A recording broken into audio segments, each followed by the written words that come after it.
Hello. Welcome to the channel if you're new, and welcome back if you're a regular. Tell me where you're from and what time you're listening. Now get comfy and let's begin.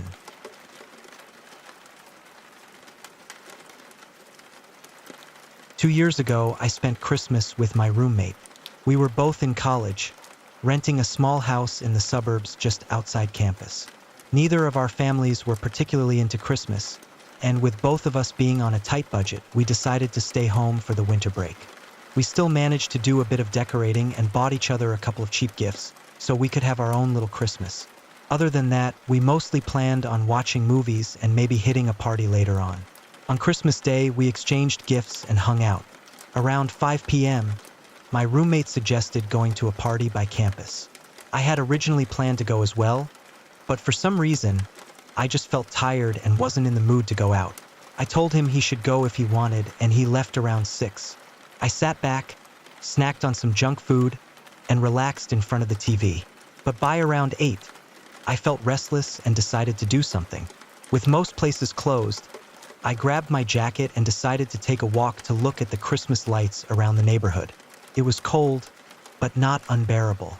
I walked through the neighborhood and passed by a nearby park. While walking along a path through the park, I saw a man sitting alone on a bench. This part of the path was surrounded by trees with no houses nearby, and the man was just sitting there, which struck me as sad. As I walked past, he looked up at me and gave me this very cold, almost emotionless look. It was unsettling and made me curious about why he was there. I picked up my pace, eager to finish the walk and get back home.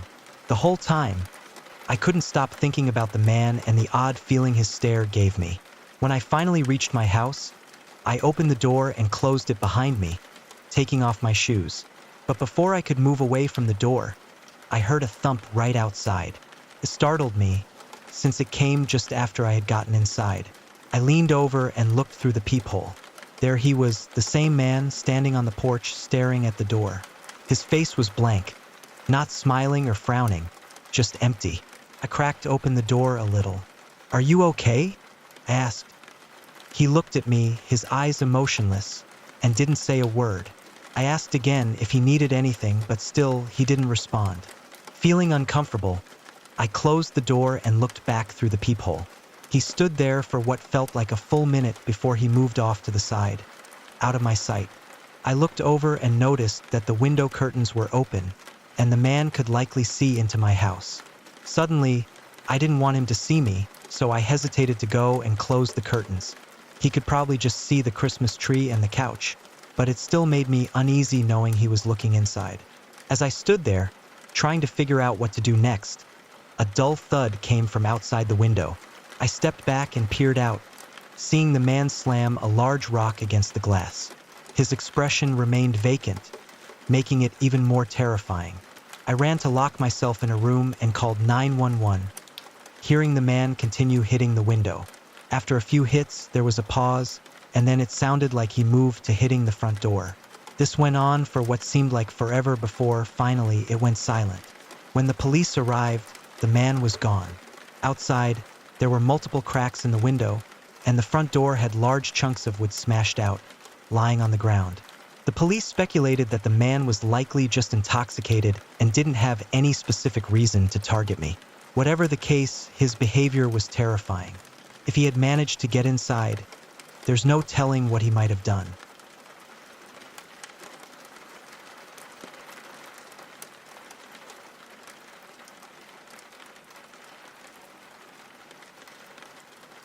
I'm an avid hunter, and while I've hunted deer and have even bagged a turkey for Thanksgiving, wild boar is where my true passion lies.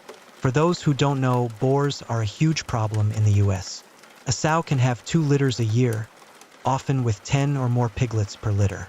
Since pigs will eat almost anything, it's no surprise that the Department of Fish and Wildlife has made it nearly unrestricted to hunt them. In my state, hunting large mammals at night with thermal or night vision scopes is illegal, except for boars and coyotes. I've been saving up for a year using my fun money for it.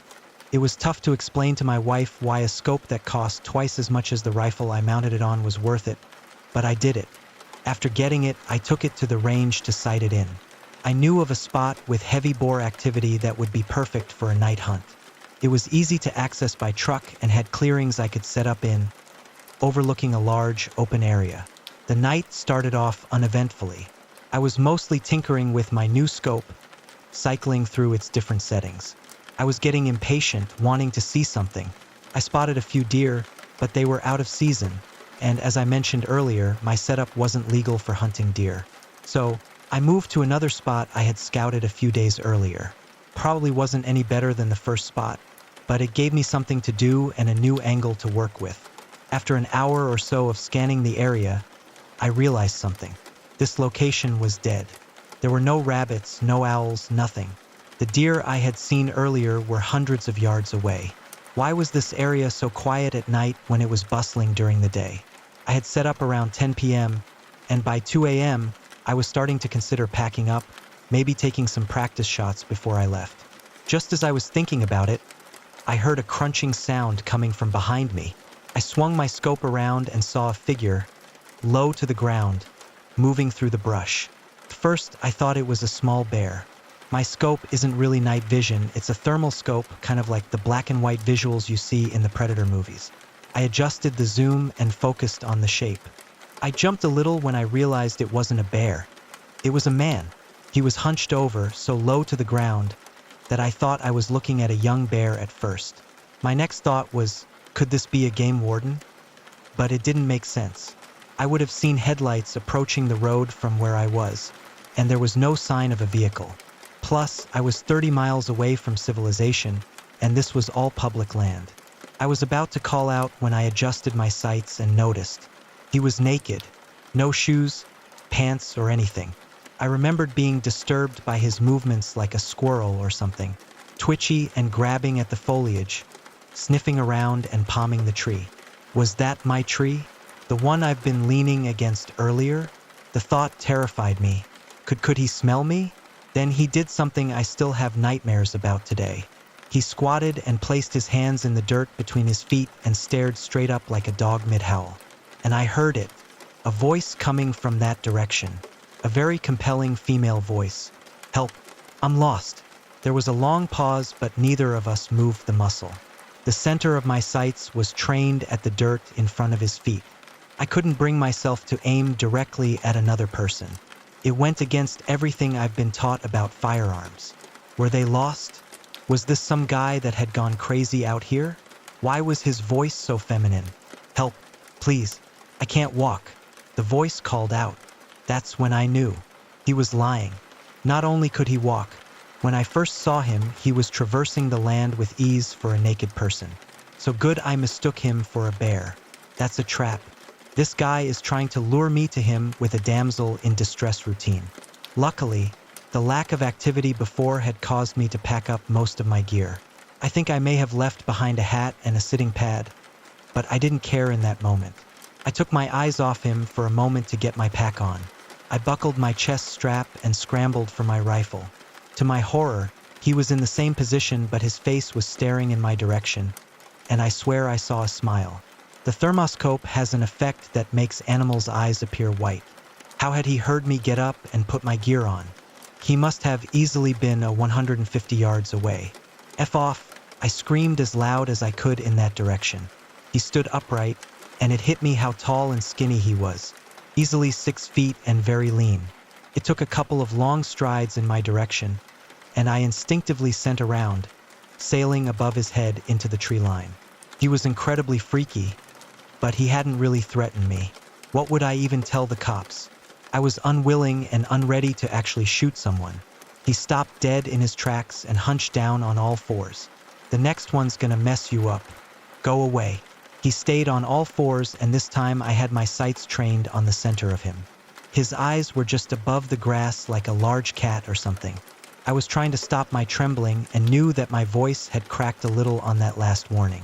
I was terrified. That standoff probably only lasted a minute or two, maybe less, but it felt like forever. In an instant, he bolted left towards the tree line opposite the road. So much for not being able to walk. I could barely keep him in my scope. He was moving so fast. He disappeared into the brush, and I sent another bullet sailing high in his direction. I racked another round and tried to pocket that mag and swap for a fresh one, but I dropped it and didn't bother looking for it. I wasn't far from my truck and I wanted to get out of there. I could hear him in the distance yelling in this weird sound that could only be a laugh or a cry. I scrambled up the trail and arrived at my truck breathless. I tossed my gear into the cab but kept the rifle in the passenger seat and sped off. But the longest time I told that story from the perspective of having spotted some deranged crackhead living off the land like some kind of caveman. I reported it to Fish and Game, but all they did was scold me for hunting at night alone. Never received an update. It wasn't until I told this story at a camping trip that my nephew told me about Wendigos and Reikis and Skinwalkers. My story had him about soil himself because the spot we were camping was technically the same forest I'd seen that monster, just 50 miles east of it. He was so spooked his mom. My cousin had to take him home and she was pretty livid. I've gone down the rabbit hole once with these scary stories, and I'm not saying what I saw was definitely a Wendigo or a Skinwalker. I'm saying that if such a thing exists, I may have dodged quite the bullet that night, or maybe it was just some random tweaker being Donnie Thornberry in the middle of the night.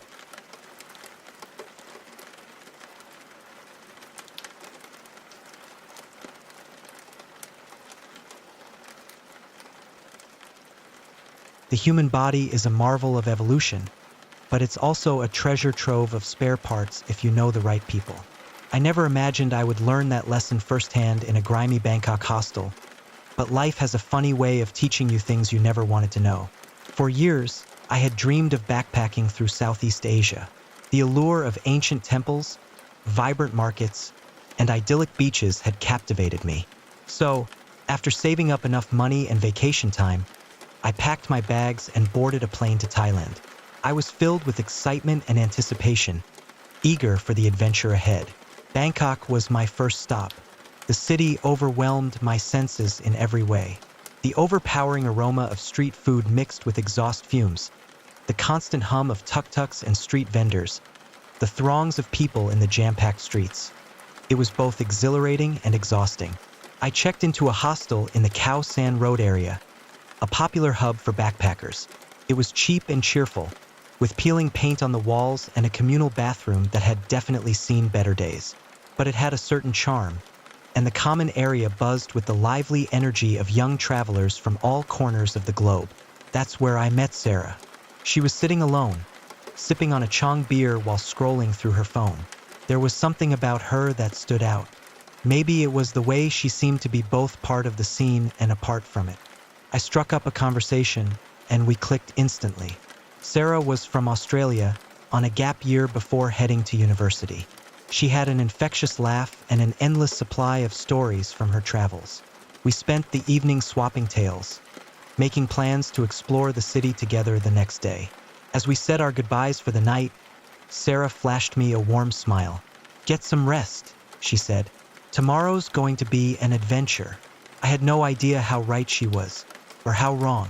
The next morning, I woke up feeling groggy. My head throbbed, and my mouth felt like sandpaper.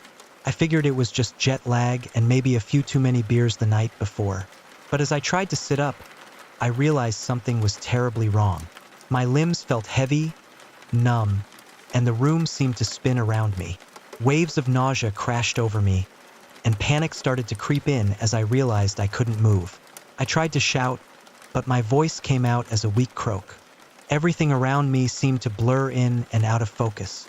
I caught glimpses of unfamiliar surroundings, bare concrete walls, a flickering fluorescent light. This wasn't my hostel room. Then I saw a face looming over me. Took me a moment to recognize Sarah.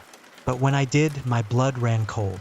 Her warm smile was gone, replaced by a cold, calculating look that sent shivers down my spine. "Good. You're awake," she said, her voice devoid of the friendliness from the night before. "I don't try to move. The drugs will wear off soon, but not soon enough for you to cause any trouble." Drugs. My mind reeled, trying to piece together what was happening. Had she slipped something into my drink last night? Where am I? I managed to croak out. "What's going on?"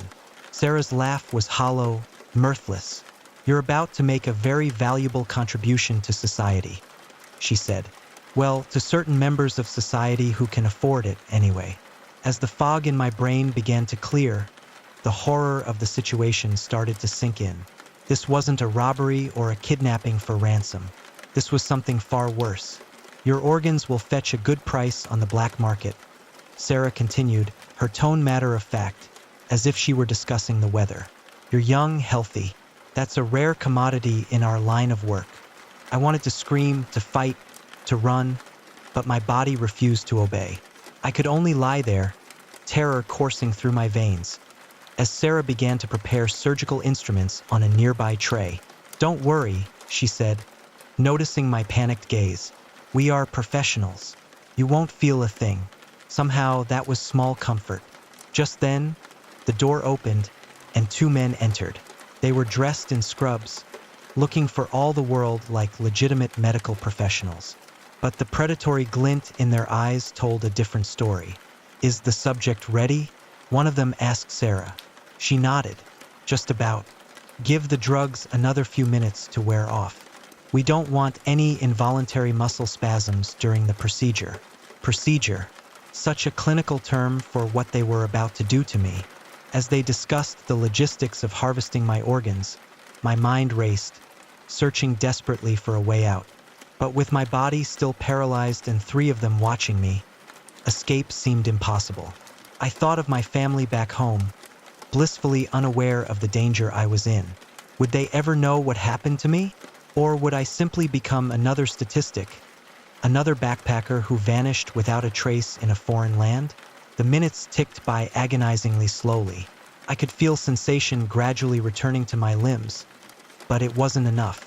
Not nearly enough to fight off three people. Just as the men were preparing to move me onto a makeshift operating table, a commotion erupted outside, shouts in Thai, the sound of running feet, and then a loud bang as the door flew open. Police officers flooded into the room, guns drawn. Sarah and the two men froze, their faces masks of shock and fear.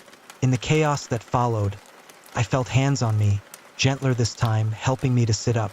A paramedic was checking my vitals, asking me questions in broken English. I answered as best I could, my voice shaky and weak. As the police handcuffed Sarah and her accomplices, I learned the truth. The real Sarah, the Australian backpacker whose identity had been stolen, had been found dead in a ditch outside Bangkok 2 weeks ago. The woman who had pretended to be her was part of an organ trafficking ring that preyed on unsuspecting tourists. I had been lucky. Another traveler at the hostel had seen Sarah slipping something into my drink and had alerted the authorities. They had been tracking the ring for months and used me as an opportunity to catch them in the act. The next few days passed in a blur of police statements, embassy visits, and medical checkups. I was physically fine. The drugs had left my system without any lasting effects. But mentally, I was shaken to my very core. As I sat in the airport waiting for my flight home, I couldn't stop replaying the events over and over in my mind. How swiftly my dream vacation had morphed into a nightmare. How close I had come to losing my life, to having it literally torn away. The bustling terminal around me suddenly seemed ominous. Every friendly face now seemed capable of hiding dark intentions. Every offer of assistance could have been a trap.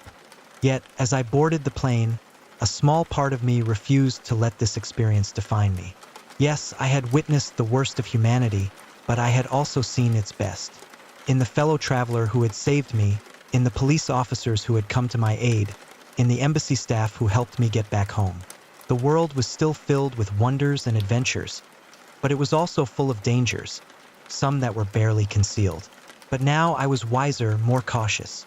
I would travel again one day, but with my eyes wide open and my heart shielded. As the plane ascended, carrying me away from Bangkok and the horrors I had faced, I made a quiet vow to myself. I would live my life to the fullest, not just for me, but for those who weren't as fortunate as I had been.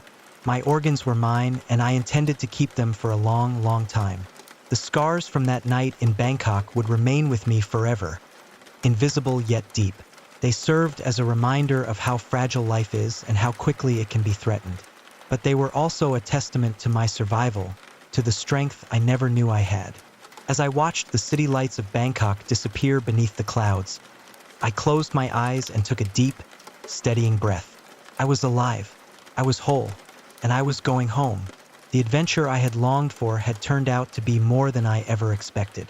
But in the end, I had gained something priceless. A renewed perspective on life and a deeper gratitude for every beat of my still beating heart.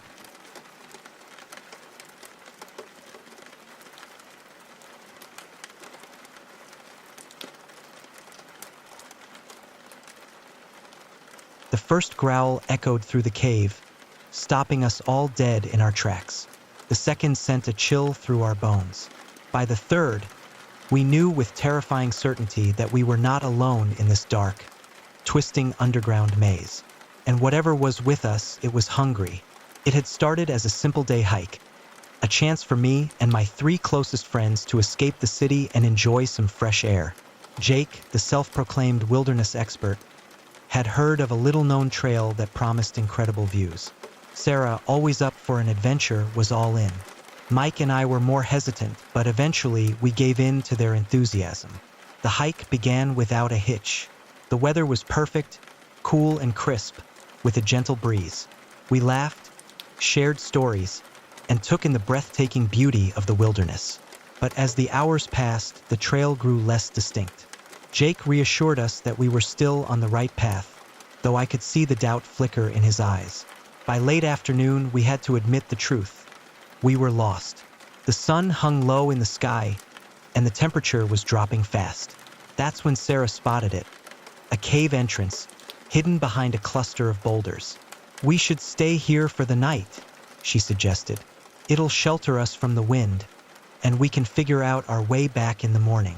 None of us were thrilled with the idea, but with darkness closing in and no better options, we reluctantly agreed.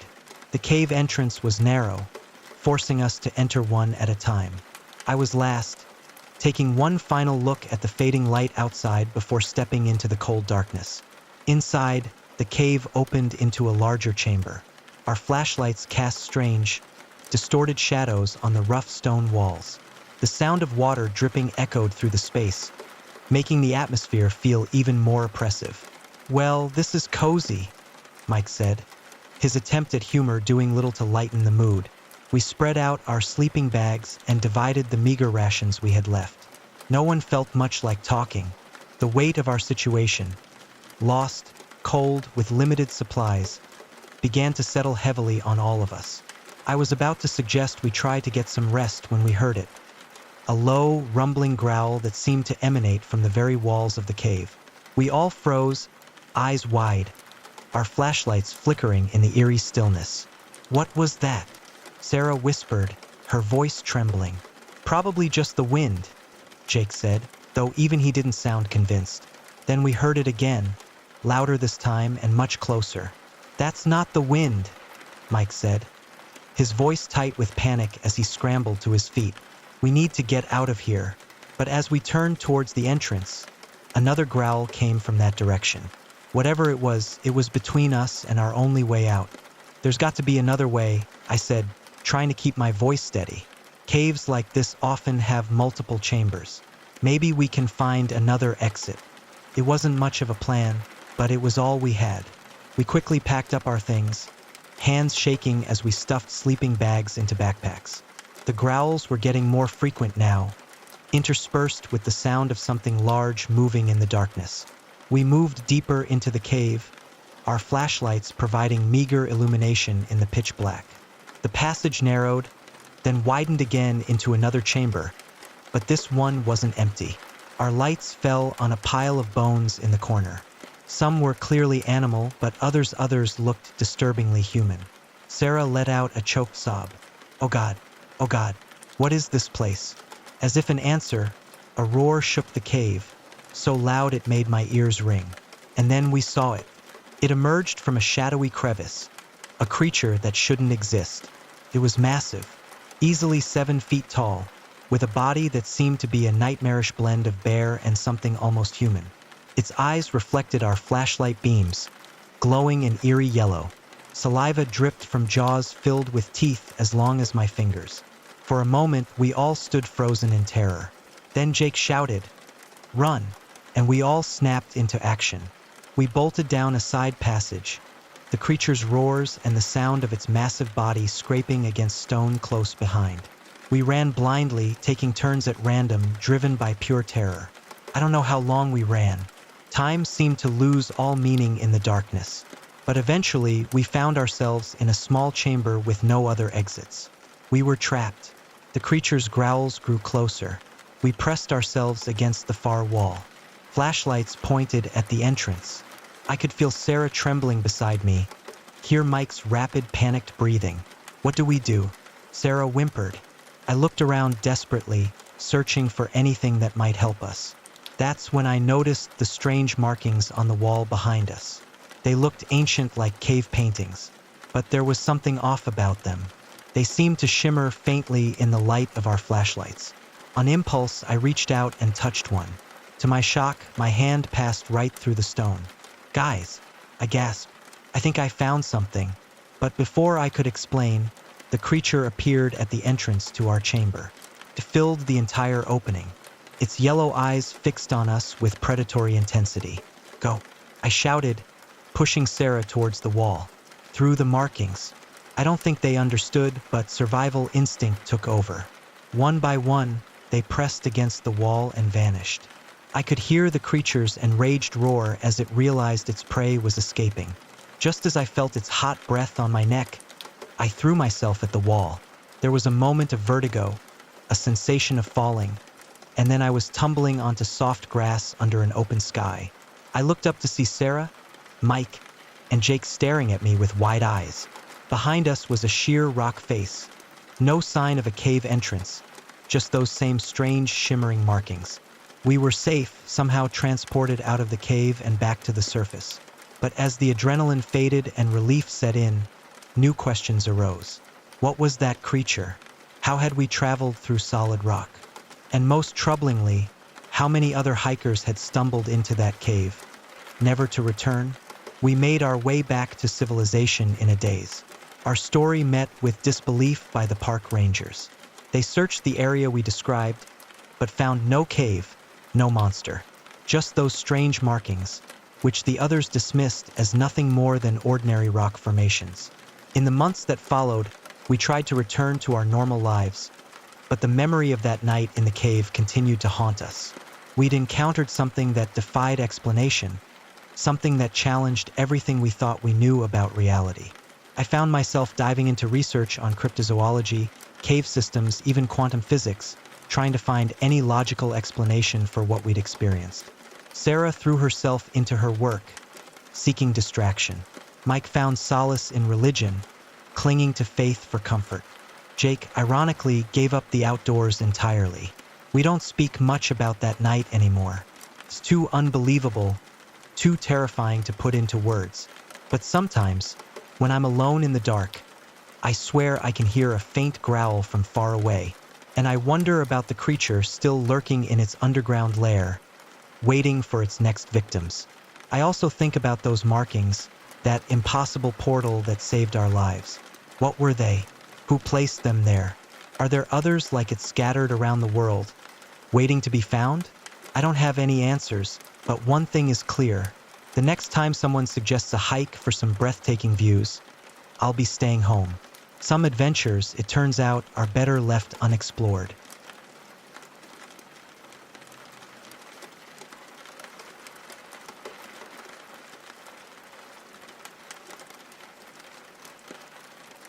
This may just be one of the most baffling things I've ever experienced in my 36 years in this world. I've had encounters with things that could have been a Sasquatch, a strange bear, or even extraterrestrials. I've definitely met some eerie, unsettling people in Northern California, but this particular experience? I honestly have no idea how to explain it, nor do I ever want to think about it again. Still, something about it nags at me, and I feel compelled to share it because it's just too weird. Plus, I keep having bizarre dreams connected to it, which makes me feel like there's something deep down that I've never really processed. Some lingering trauma from what happened. I grew up in New Mexico, but ended up moving to California with my father, staying there for most of my life with the occasional trips back to New Mexico for work. I tend to avoid New Mexico at all costs. It's a cursed, desolate place, filled with rattlesnakes and a heavy, haunted atmosphere. My mom and sister, though, refused to leave, so I still had to visit, especially when my mom was diagnosed with cancer. She's fine now, thankfully, after a tumor on her parathyroid was successfully removed. But now, on to the strange part of the story. One day, I was driving my old Honda down the highway when the car suddenly sputtered and ran out of gas. That was odd, considering I had a quarter of a tank when I started the drive. But it happened anyway. I found myself stuck in the middle of nowhere, just at the end of the reservation's road, with no way to get anywhere. I knew there was a gas station about a mile away, so I grabbed my empty gas can from the trunk and began walking under the hot sun. I had a backpack filled with Gatorades and water bottles to stay hydrated because I knew the heat could easily drain me of my electrolytes. Trying to get a hold of my sister, Kelly, was nearly impossible. There was no signal anywhere, and the road seemed completely empty. No cars, no reservation police, nothing. It was just me, walking under the blazing sun in the middle of nowhere, New Mexico. As I walked, I came across a dead hummingbird lying on the ground. At first, I felt sad, but as I continued, I found it odd. Hummingbirds weren't common in that area. Sure, they weren't totally unheard of, but they were rare. There wasn't much for them to feed on, no flowers or nectar around. I kept walking, trying to ignore the oddness of it all. But then I saw another dead hummingbird, and another, then a few more. It got weird fast. I tried to rationalize it as coincidence, but after seeing several more, I couldn't shake the strange feeling that something was off. The dead birds just kept appearing, forming a trail along the side of the road. I continued walking, starting to feel more uneasy with each step. And then, as I walked even farther, I saw even more. More dead hummingbirds. It started to feel like they were leading me somewhere. Each bird seemed to mark a point in the road, and soon, the trail veered off into the berm beside the road. This may have been a bad idea on my part, but my weakness has always been that my curiosity is preferred to get the better of me, which is what killed the cat. So I followed the trail of dead hummingbirds. It was almost like a Hansel and Gretel breadcrumb trail. It seemed as if it was some sort of methodically laid out plan of follow the dead hummingbirds if you dare. It went on until I had passed the berm and completely away from the road. And now in the arroyo and deep down amidst the few sparse trees to and fro. And that was where I found it. It was something I'm not sure I could ever describe. It was just like this strange pile of dead hummingbirds. Like it was freaking huge. Maybe about 2 feet from the ground. A huge, massive, disturbing pile of them. I sort of stood there rather perplexed, and I scanned all around the place to see if there was more of an indication as to what transpired. Yet there was nada. Nothing. Zilch. It seemed as if there was just an inexplicable pile of dead hummingbirds out in the middle of the desert. It looked like a holocaust of them. That's when the real weirdness happened. There was this very strange, shaky, quivering sort of that was more than just audible. No, this was also physical. I cannot say that the ground was shaking. I would rather say it seemed as if my head did. I began to feel a bit nauseous, and the first thing I thought to myself was, get up on out of here. Like a coward, I did. I ran. And the worst decision I didn't even realize that I had made is I just started running randomly without any adherence from where I originally came from. Basically, I was just running in a direction without any regard. It took me a solid 30 to 45 minutes running throughout the arroyo to find the road again. Some native was driving down the road when I stumbled out from the side of the road, and he picked me up and gave me a ride to the casino that had a gas station. And when I filled up, he offered to give me a ride back to my car. He could tell that I was shaken up, and I could sort of sense he didn't want to broach the subject, but sort of felt as if he should. So he asked me if all was all right. I didn't want to go into it much, but I sort of explained a few of the details, but only a few for fear of sounding like an absolute whack job. After what I had told him, his silence is what unnerved me the most. He either thought I was nuts or he straight up did not want to talk about it. Eventually, that he said, yeah, it makes me sick too. I filled up my tank, I went to work, I apologized for being late, and I explained what had happened. Nobody at my job site wanted to speak of it. Fast forward about a week and a half or so, perhaps 2, my sister woke me up asking if I could sweep the front walkway because she was too grossed out. I did not know what to infer, but I love my little sister and I would do anything she asked. I suppose I wish she had told me it was just ridden with dead lizards just laying on their backs, the bluish gross veins exposed upon their bellies, ants upon ants just completely devouring them. It was, at best, disturbing. So I got the push broom and I pushed them off the walkway, and that's when the began again. And I just sort of fell to my knees and could not stop feeling nauseous and began vomiting a bit. My sister and I have always kept this from my ma because I didn't know how she would react. I do not know what happens out there in that strange part of New Mexico, but I will say this, if you ever stumble across tiny dead animals, like a pile of them just out in the middle of the desert, just leave it be. And if you hear the never ever return.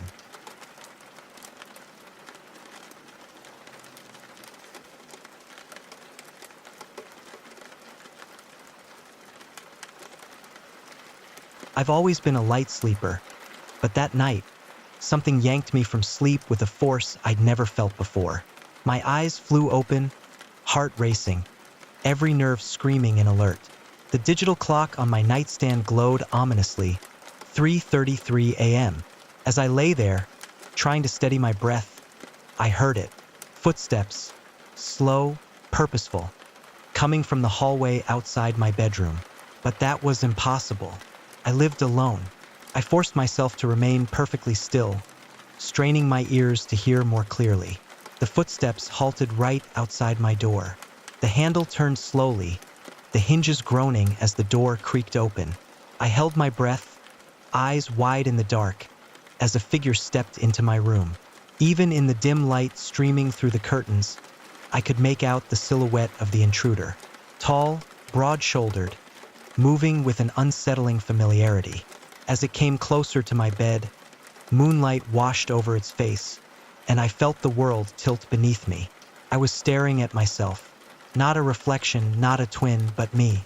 Exactly as I was, right down to the old t-shirt and boxers I wore to bed. The doppelganger's eyes met mine, and I saw my own terror mirrored in its gaze. I wanted to scream, to run, to do anything, but I was paralyzed by fear. The other me stood there, silent, its face unreadable. Then, slowly, its lips curled into a smile that wasn't friendly. "Hello, Mark," it said, my own voice echoing back at me. "We need to talk." I finally found my voice, a strangled whisper slipping from my throat. "Who? What are you?"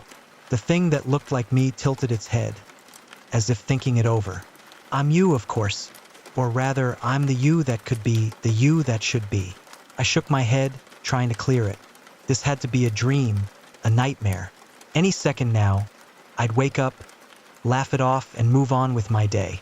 But the weight of the other me sitting at the edge of my bed felt far too real. "This isn't a dream, Mark," it said, as if reading my mind. "I'm here because you've been wasting your potential, throwing away the life we could have had." A chill ran down my spine. "What do you mean?" The doppelganger's eyes turned cold. "Look at you, stuck in a dead-end job. No girlfriend, no ambition. Do you know what I've accomplished? The life I've built." As it spoke, flashes of images raced through my mind. I saw myself, no, the other me, shaking hands with important-looking people in a corner office. I saw a beautiful house, a loving family, awards, accolades. Everything I'd always dreamed of, but had been too scared to pursue. "That could have been you," the other me continued. "But you let fear hold you back. Every time you had a chance to take a risk, to reach for something better, you chose the safe path. And look where it's gotten you." Anger flared within me, pushing back the fear. "You don't know anything about my life," I spat. "You're not real. You're just some manifestation of my insecurities or something." The doppelganger laughed, a cold, mirthless sound. "Oh, I'm very real, Mark, and I'm here to take what should have been mine." Before I could react, it lunged forward, hands wrapping around my throat. I struggled, gasping for air, my fingers clawing at the arms that felt exactly like my own. But the other me was stronger, its grip unyielding. As black spots danced in my vision, I felt a strange pulling sensation. It was as if my very essence was being drained away, flowing into the creature that wore my face. I saw flashes of my life, childhood memories, First kisses, moments of triumph and failure, all being absorbed by this thing that claimed to be a better version of me. With the last of my strength, I managed to wrench one of its hands away from my throat. Gulping in air, I croaked out, "Why? Why are you doing this?" The doppelganger paused, its grip loosening slightly. "Because I deserve it," it hissed. "I made the hard choices, took the risks. I became everything you were too scared to be, and now I'm taking the life that should have been mine all along." In that moment of hesitation, I saw my chance. I bucked upwards, throwing the creature off balance. We tumbled to the floor, grappling in the darkness. I felt its fists connecting with my face, tasted blood in my mouth. But I fought back with a desperation I'd never known before. As we struggled, I caught glimpses of the life it had shown me, the success, the family, the achievements. But I also saw the cost, the long hours, the compromised values, the relationships destroyed, and the pursuit of success. Was that really the life I wanted? No, I gasped, finally pinning the doppelganger beneath me. That's not who I am. That's not who I want to be. The other me snarled, its face contorting with rage. "You're weak," it spat. "You'll never amount to anything." I tightened my grip, staring into eyes that were mirror images of my own. "Maybe not," I said, "but at least I'll be true to myself." As I spoke those words, something shifted. The doppelganger's form began to shimmer, becoming less solid beneath my hands. It thrashed and screamed, its voice distorting into something inhuman. I held on, watching in horrified fascination as it seemed to dissolve, breaking apart into wisps of shadow that dissipated into the air. And then suddenly it was gone. I was alone in my room, sprawled on the floor, my heart pounding and my body aching from the fight. For what felt like an eternity, I just lay there, trying to make sense of what had happened. Had it all been a dream? A hallucination? But the bruises forming on my skin and the bitter, metallic taste of blood in my mouth told me it had been all too real. Slowly, I managed to pull myself up from the floor and stagger into the bathroom. The face that stared back at me from the mirror was my own. Bruised, scared, but undeniably mine. There was no sign of the other, seemingly perfect version of myself. As the adrenaline slowly faded, I was left not with peace, but with a strange sense of acceptance. The doppelganger had shown me a life that, on the surface, seemed flawless. But it wasn't my life. It wasn't the path I had chosen for myself. In the days that followed, I couldn't stop thinking about the encounter. What had it been? A supernatural event? A physical manifestation of my doubts and regrets? Or just an intense nightmare that left real marks? I may never know the true nature of what happened that night, but one thing was clear. It changed me. Not in the grand, dramatic way the doppelganger had hoped, but in smaller, more significant ways. I began to take more risks at work, speaking up in meetings, pitching ideas I would have otherwise kept to myself. I reconnected with old friends I had let slip away and made an effort to forge new relationships. And, most importantly, I learned to appreciate the life I had built, flaws and all. Sometimes, late at night, I catch myself glancing nervously at my bedroom door, half expecting to see that other version of myself standing there. But now, the fear is mixed with something else, gratitude. Gratitude for the wake-up call, for the opportunity to reaffirm who I am and who I want to be. We all have paths we didn't take, versions of ourselves that could have been. But that night taught me that the grass isn't always greener on the other side. Sometimes the best version of yourself is the one you choose to be, one day at a time, one decision at a time. As for the doppelganger, well, I like to think it's still out there, somewhere in a parallel universe, living that other life. And I hope it's happy. But I'm grateful that in this reality, I'm the one who gets to be me.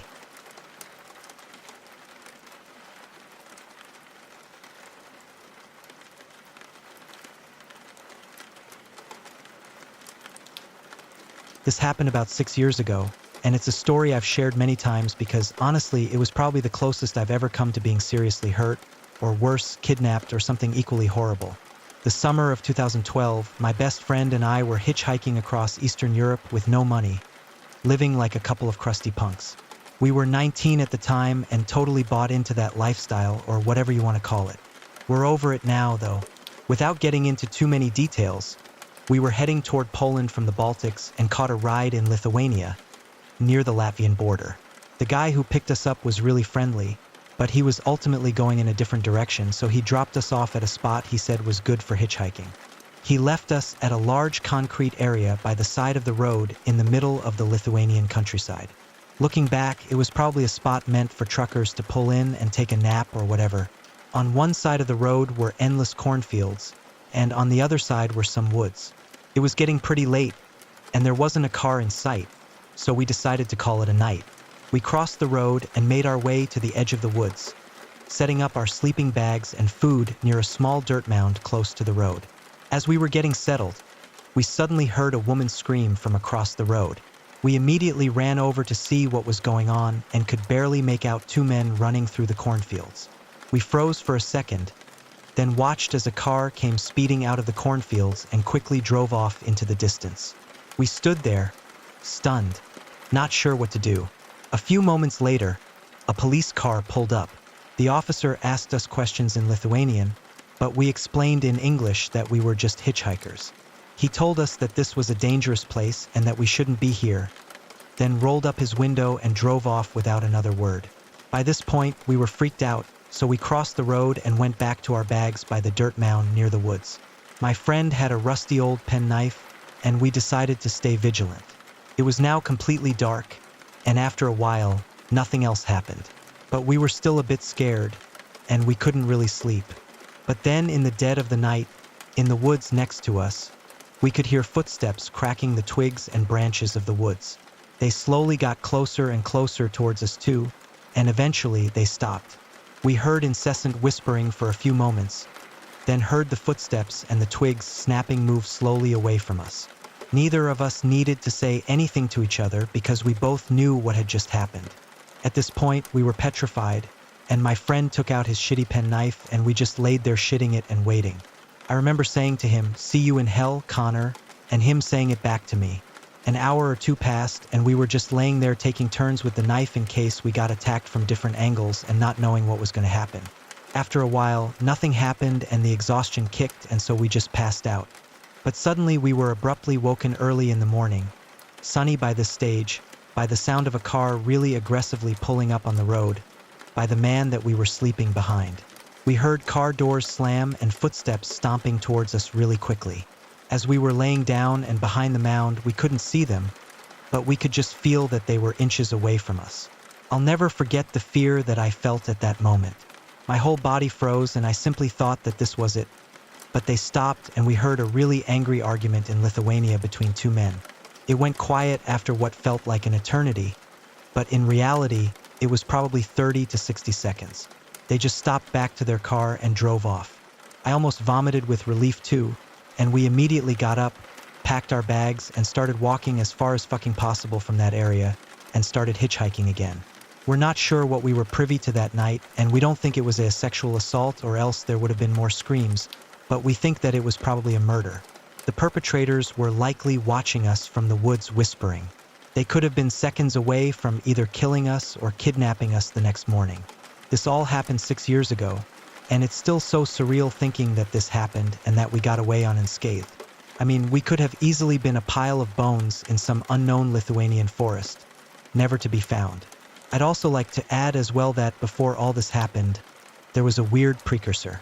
We were on the Latvian and Lithuanian border in a small village sitting on a wall. Before walking to that wall, we walked past a police car with what looked like to be two very heavily asleep police officers, possibly dead even, and some random guy shouting at them through the window. We thought it was strange and sat down on the wall, and we watched the event from a distance before proceeding to roll some cigarettes. We both looked up again about 20 seconds later, and they had all just vanished. There was no sight of them anywhere, and it was a massively long stretch of road both ways. We both thought that it was really weird, and we hitched a lift from that wall, and it was a talking point right up until our calamity happened a few hours later. It kind of set the tone for the night, and I know it's kind of an irrelevant detail overall, but I felt that I should mention it because even though we weren't spooked, we were weirded out in a kind of harmless way right up until she got real. Anyway, I don't know exactly what happened that night, but something sinister was going on for sure.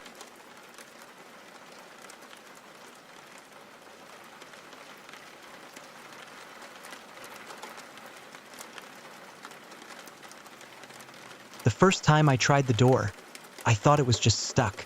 The second time, I started to worry. By the third time, as the reality of our situation sank in, I knew we were trapped. What had begun as a simple overnight stay at a rundown motel had turned into a claustrophobic nightmare. And I had no idea if we'd make it out alive. My girlfriend, Sarah, and I had been driving for hours. We were on our way to her sister's wedding, cutting through back roads to avoid highway traffic.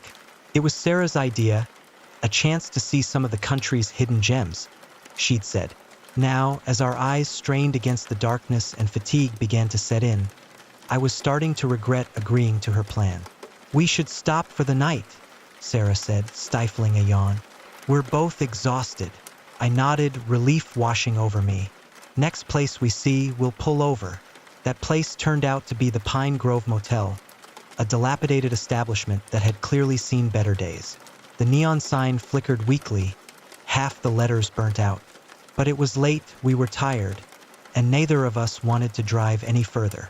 The man at the front desk looked like he'd been there since the motel opened.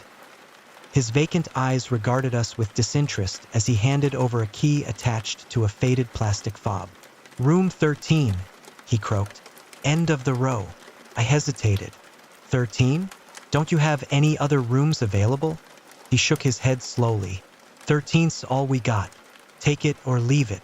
Sarah squeezed my hand. "It's fine, babe. We're not superstitious. Remember? If only we'd been a little more superstitious.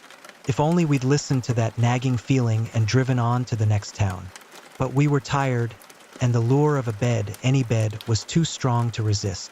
Room 13 was about what you'd expect from a place like this.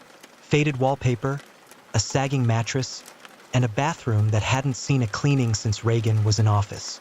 But it was a place to rest our heads, and that's all we needed. We fell asleep almost immediately, the exhaustion of the day catching up with us. It wasn't until the early hours of the morning that things took a turn for the worse. I woke up needing to use the bathroom. In my groggy state, I stumbled towards the door, fumbling with the handle. It didn't budge. Still half asleep, I assumed I was just turning it wrong. I tried again, putting more force into it. Nothing. That's when the first inkling of unease crept in. I blinked, forcing myself to wake up fully. I examined the door handle, tried it again. It was definitely locked, but not from our side. We were locked in. "Sarah," I called, trying to keep the panic out of my voice. "Sarah, wake up." She stirred, mumbling something incoherent. "What is it?" "The door," I said. "I can't open it. I think we're locked in." That got her attention. She sat up, suddenly alert. "What do you mean, locked in?" I stepped aside, letting her try the door herself. She rattled the handle, then threw her shoulder against the wood. It didn't so much as creak. "This isn't funny," she said, her voice rising. "Let us out." But there was no response from outside. No sound at all. In fact, the silence was oppressive, broken only by our increasingly panicked breathing. We tried the windows next, but they were sealed shut. The glass was too thick to break without making a lot of noise, and even if we did, we were on the second floor. The fall would likely injure us too badly to escape. As the reality of our situation sank in, I felt a cold sweat break out across my skin.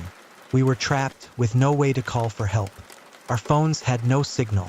Of course, they didn't. Not out here in the middle of nowhere. "What do we do?"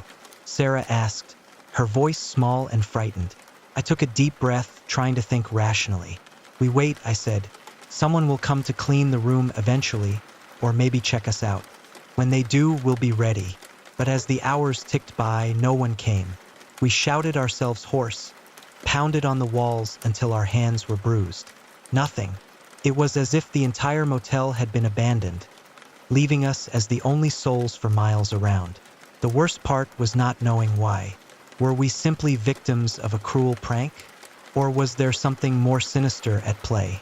My mind conjured up horrible scenarios: human trafficking, organ harvesting, some sick game where people paid to watch others slowly lose their minds in captivity.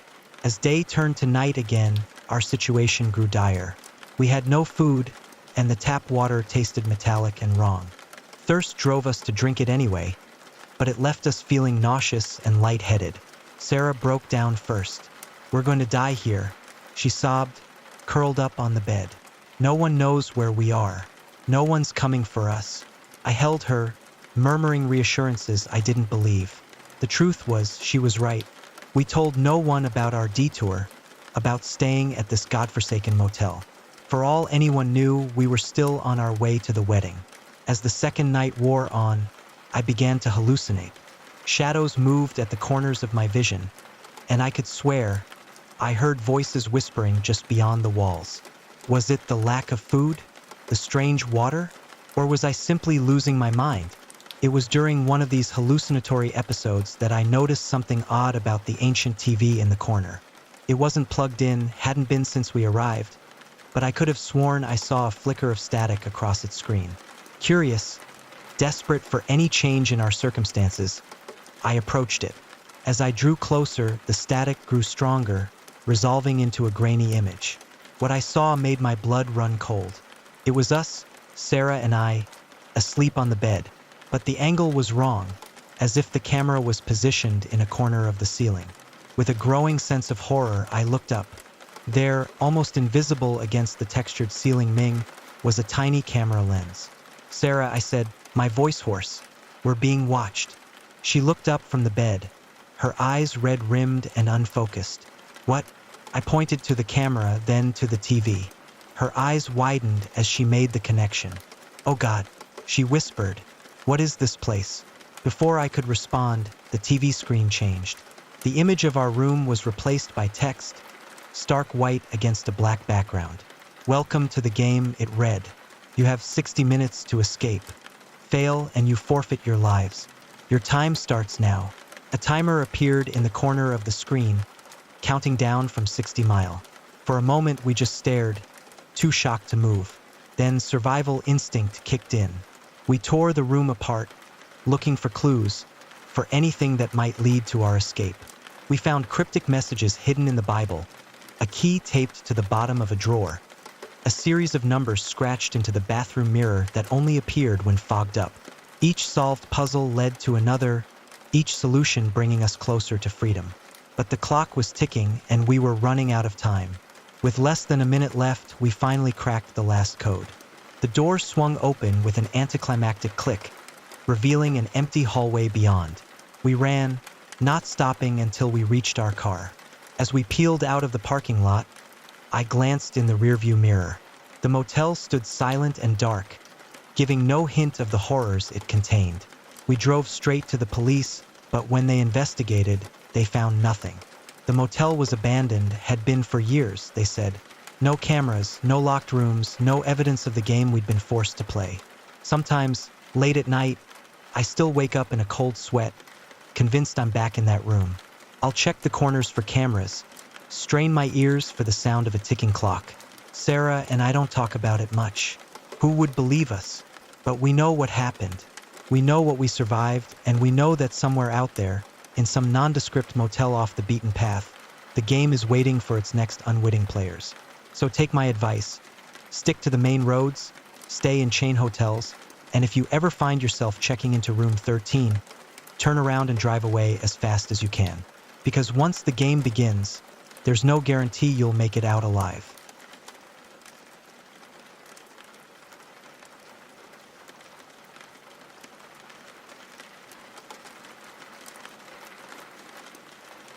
The apartment had been cheap, suspiciously cheap for a place in the middle of the city, but I wasn't in a position to question my luck.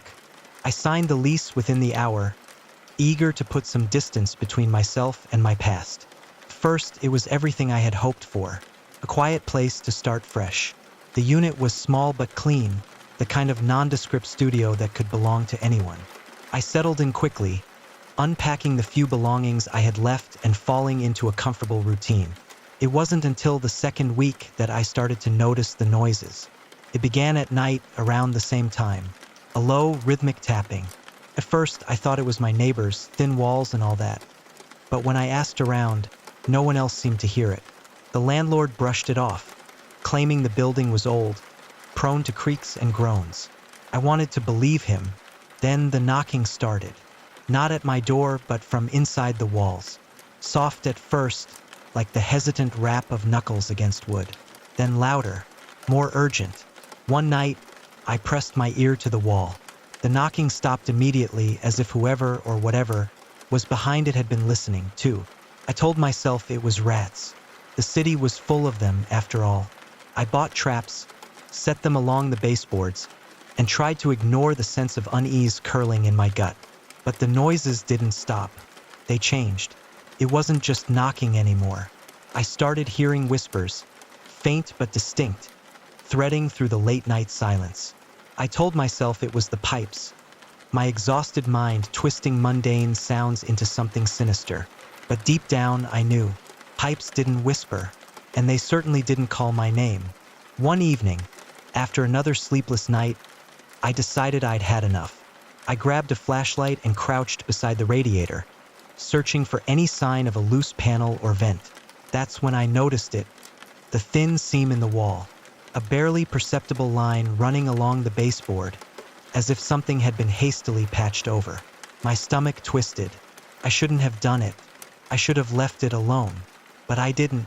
With shaking fingers, I pried at the seam. The drywall crumbled easily, revealing a dark, hollow space beyond. I hesitated, shining my flashlight into the void. The air that seeped out was stale, tinged with something I couldn't quite place. That's when I saw it. A door, hidden behind the wall.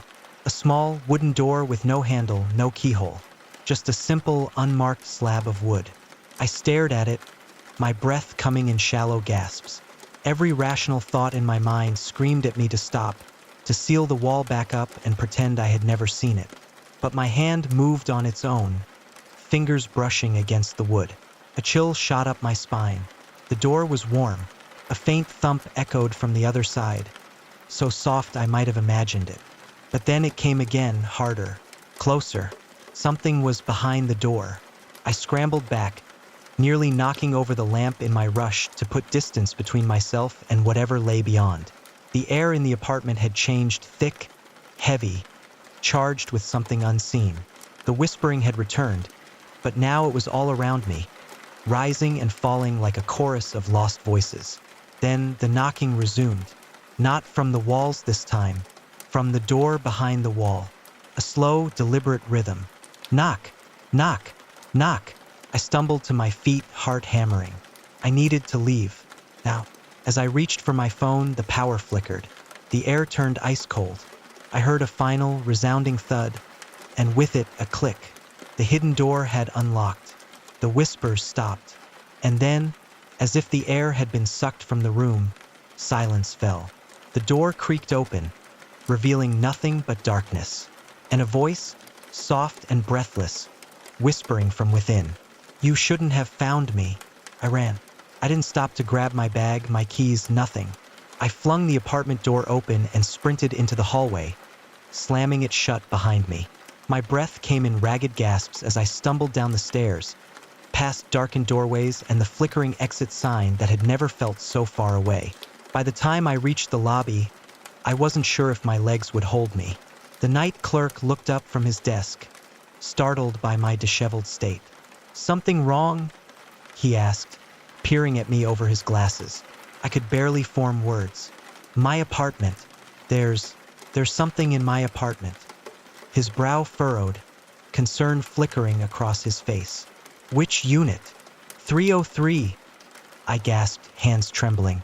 The night clerk went pale. That apartment's been empty for years. I stared at him, my mind unable to process what I had just heard. I turned, glancing back at the stairs as realization sank in. I had left the door unlocked, and now something else had found a way in.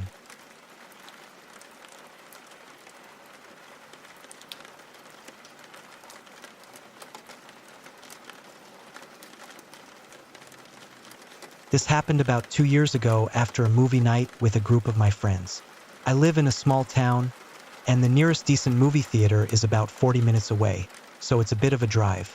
I'm usually the driver because my car is the most reliable for long distances, and I'm a bit of a softie when it comes to doing favors. This also means that I'm always the last one to get home for the night, and it's usually very early in the morning when I do. This particular night, we got back pretty late. Like I mentioned, it's a small town, and when it gets late, the roads are usually empty. I have an order in which I drop everyone off, from the furthest to the closest to my house.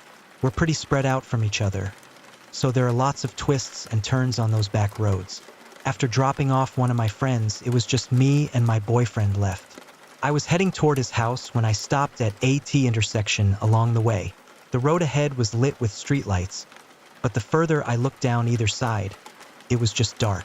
There were no cars around, which wasn't surprising, so I turned onto the road to continue heading toward his house. Not even a minute later, I saw headlights in my rearview mirror. I don't know exactly when they appeared, but I noticed them because they looked like the headlights on a friend's car. But there were 4 lights, arranged like the corners of a trapezoid. For a moment, I thought it could be my friend because the lights were so distinctive, but the vehicle looked a bit larger, so I just brushed it off and continued driving. We were on one of the main roads, so it didn't surprise me when the car kept following us. After a little while, I turned onto a back road, which was pretty hilly, but the shortest way to my boyfriend's house. The vehicle turned onto the same road too, but it still didn't seem too odd. My boyfriend lives in a section of ranch houses, and we've had plenty of people follow us down that road before, only to turn off when they get to their own driveways. However, the car stayed behind us, and as we continued driving, my boyfriend and I started joking about how long they'd been following us. But it was when we turned into his driveway that we finally started feeling concerned. His driveway is long and goes uphill. I reached the top and saw the car slowing down at the end of the driveway. I turned in and began to drive up very slowly. My boyfriend and I just stared at each other, not knowing what was going on. As we got closer to the vehicle, we tried to figure out who it could be. We even considered my sister, thinking maybe she had recognized my car and was trying to mess with us. But no matter how many times we ran through the possibilities, we just couldn't come up with an explanation. It was a reach to think it could be someone we knew, but I really hoped that was the case. They reached the top of the driveway and parked about 10 feet behind me, then turned off their headlights and just sat there. It was too dark to make out what kind of car it was, and I kept turning in my seat, trying to see if anyone was walking around or if I could catch a glimpse of their vehicle. We sat there for what felt like forever, trying to figure out what was going on, and I couldn't shake the growing sense of unease. We didn't dare step out of the car. I kept the engine running, just in case I needed to make a quick getaway, but they were parked directly behind me, blocking the driveway. I'm not sure how long we sat there, but it felt like a while. Nothing was happening. Then, suddenly, I heard the sound of a creaky door opening and shutting. Without thinking, I pressed the lock button on my door, even though it was already locked. That's when I saw him, an older man, maybe in his 50s or 60s, in the side mirror. I watched as he approached, and I instinctively leaned away from the window towards my boyfriend. The man walked right up to my window. He had a large gut, silver hair pulled into a ponytail under a red cap, and a blank expression on his face. What happened next still gives me chills. He cupped his hands and peed into my car while staring directly at me. I froze, unable to move, just staring at him in shock. When he finished, he stood up, pointed towards his vehicle, said something I couldn't hear, and just turned around and walked back to his truck. He didn't turn on his headlights until he was back on the road, and when he did, I saw the dark outline of a truck bed. My boyfriend and I sat there, stunned, for what felt like an eternity, processing everything that had just happened. After a while, my boyfriend's stepdad followed me to my house to make sure no one was following me. He gave me a hug before I went inside and told me he'd update me the next day. To this day, I have no idea who that man was or why he did what he did. I haven't seen a truck like his since then, but if I ever notice a car following me for a while now, no matter what it looks like, I take a few extra turns away from my house, making sure to lose them before heading back home. I can't shake the feeling that things might have turned out very differently if my boyfriend hadn't been in the car with me that night.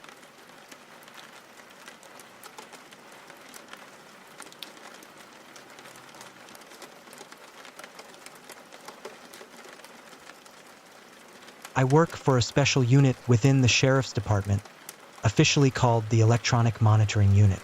Our job is to install, monitor, and enforce the rules and policies associated with GPS tethers. For most people, the term ankle monitor probably clears that up a bit. A lot of our time is spent tracking individuals, making sure they're following their court-ordered curfew, and making sure they stay within the designated areas. But like all police work, nothing is routine. It's not exactly like those cop shows like PD Live or whatever, but it has its moments. I've been involved in some exciting situations working in tether. Whenever someone tries to cut off one of these devices, we get an immediate alert. The rush to find the person before they get the tether off is intense. It's even more intense when they do manage to get it off, and you have to track them down later. That's when it feels like a real chase. You could say it's like the most dangerous game. And yeah, I've had some pretty strange calls too. Every cop has at least one story that borders on the paranormal. Back in my early days working in the jail, I used to hear odd noises during the midnight shift when I was assigned to work. These weren't inmate noises, the kind I'd grown used to. I'm talking about banging sounds coming from hallway closets where linens and toilet paper were stored. One time, I passed by a door and heard what sounded like a weapon going off inside. Let's just say I needed a uniform change after that. It really sounded like someone was kicking the door from the inside as hard as they could. I checked inside, but, of course, found nothing.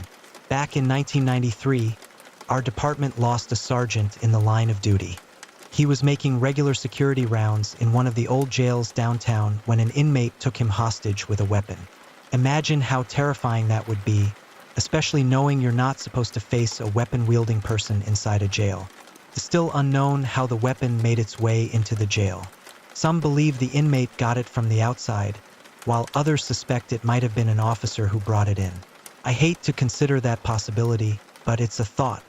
One day, while I was working that same jail, I was doing my usual security rounds when I saw a shadow moving down the long concrete hallway. I didn't think much of it at first, but then I remembered that the hallway had no outlets. There was nowhere for someone to hide. I looked down for a moment, then looked back up, and the shadow was gone. I searched the area, but there was no sign of anyone. It took me a while to put the pieces together. I asked my partner which floor the sergeant had been killed on. "The one we're on right now," he said. That hit me like a ton of bricks. The jail itself is one thing, but having creepy stuff happen out in the world is a whole other level. My job has me going through a lot of houses, and let me tell you, you wouldn't believe how people live out here. Think about how you were raised and then look around your own home. It's not like that in my line of work. I won't say where, but it's a major U.S. city with major U.S. problems. Poverty, racial issues, and, of course, awful sports teams to add to the mix. Let me set the scene for you on this one call. My partner and I were in the office monitoring and maintaining our caseload, which is well over 1,000 people. We've got more people on GPS monitoring than in all of our jails combined. My partner gets an alert that someone on his caseload has a low battery on their device. These devices are pretty sturdy, and the battery lasts around 3 to 4 days if charged for about 2 hours. Compared to our cell phones, it doesn't seem like much, but getting some of these people to follow the rules is nearly impossible, which is why they're in this situation in the first place. My partner goes through the usual steps, trying to get his guy to start charging the device. Calling him doesn't work, and he can't reach anyone from the guy's friends or family either. The last resort is calling the actual device on his leg. The company we use that developed the GPS tethers has a monitoring center open 24 hours. We can call them and be patched through to the device. Finally, we get a hold of him. "Just charge your tether, man." My partner yells into the phone. It's hard to hear the subject's response, but it sounds like he acknowledges it. He is staying at a friend's house right now in the southwest part of the city, which of course we can see. He of course lost his charge cord for the device. My partner decides, since we are pretty close to him, why don't we just run another out to him? Sounds like a plan, I think, and start getting my gear on. There was nothing strange about the house when we pulled up. Normal-looking 2-story corner house with crap all over the overgrown yard and several cars in various states of decay. I checked an app on my county-issued cell phone that shows me where the GPS points are on anyone that wears one. I just wanted to make sure it was still communicating and that he's still at this house. It looked like a yes for both. My partner gets to the door, knocks and asks for Mike. I'm at the side of the house watching the side door but also keeping my eyes on my partner. I hear a female voice call for Mike. Another male voice is speaking to my partner too. At this point, since contact was made and I didn't feel like anyone's going to burst out the side or back of the house, I make my way back up to my partner. I now identify the two people he's speaking with. The male is maybe in his early 20s, the female about the same. Both are what you would call in rough shape, had something of a zombie vibe to them, strung out if you get me. As I'm walking up, I can also surmise that the guy is telling my partner something to the effect that the guy known as Mike is not in fact at his home. My partner calmly tells him that we know he's here. We just saw his last tracking point, which puts him right on top of us, literally so to speak. I believe he was upstairs. If he's not here, why did the female call for him? Again, we are just here to give him a charge cord. No one was in trouble. This kid starts to get shifty. Here go the eyes peeking around, the rubbing of the hands and the flat out lies. Look, he was here maybe 10 minutes ago, but he ain't here now. I don't let dopers in my home. Okay, bullcrap aside, we still have to figure this out. I want to go back to our vehicle, look at the tracking, see what's going on. It is possible that we could have just missed him. The tether calls out a location every 5 minutes. It's not live tracking. He may have just left when we pulled up. However unlikely it was possible. All I had to do was wait for his next point. Ding. The point is in. Let's see where this low charger is. Well, he is still at the house. Again, we go to the front and again, the kid says he's not here, that he just left. I look at my phone, now getting more frustrated. What the I say out loud. Now there is a strap tamper alert for Mike. This means that our guy may have started to cut the tether off. I'm confused at how all of this had gone. My partner starts grilling the kid again. Look, cut the crap. Where is he? Still, the kid gives nothing up. I look around the area. Maybe this idiot did cut it off and throw it around the porch, and the alert just came in too late. I don't see anything though, and I would have heard the alarm if he did cut it off. It's louder than some ambulance sirens. Something feels strange about this whole thing. The kid invites us in to look around, and we take him up on his offer. Nothing better than a consent to search a home. Once we get in, I'm immediately taken back by the piss and cat feces smell of the home. There's literal trash in all rooms. Like the doors can't even close because they are blocked by trash. This is going to be a nightmare to search through. I can tell you right now, I didn't go through any of those trash rooms. My partner and I cleared the bottom floor as best we could and started moving upstairs. This is where things get eerie. The staircase twisted. Odd for this type of home in this area. Like I said, I go through a lot of houses, it's just something you don't see that often. Once we reach the top, we are all of a sudden in the Stanley Hotel. In Stephen King's The Shining, it was known as the Overlook Hotel. The hallway stretched for an impossible length. The carpet was red with yellow triangles.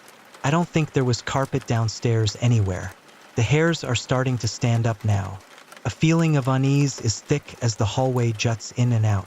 There's a room every 5 feet or so, and there must have been 6 to 7 rooms up there. That is just not possible for a house like that, and every single door was padlocked from the outside. I was beyond done trying to make anything add up with this situation. I told my partner to hold the downstairs so no one came up behind us.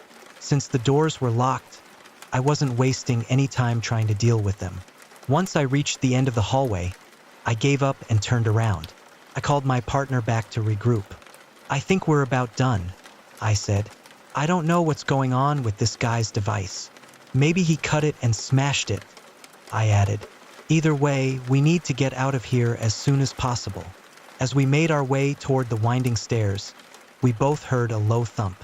We looked at each other, exchanging that silent, "Did you hear that?" look.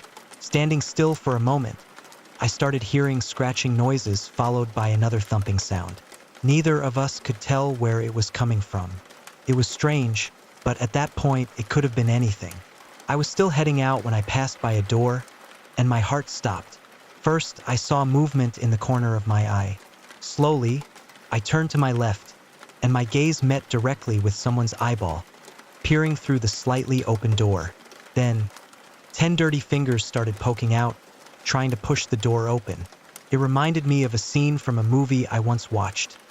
only this time it was real. "Who are you?" I asked, embarrassed at how shocked I sounded. "That's him," my partner replied. Once I snapped back into reality, I didn't think. I just acted. I slammed the door open, Spartan style, sending our friend Mike across the room. After we took him into custody, we questioned him. He admitted that when he heard the police were at the door, he got scared and hid.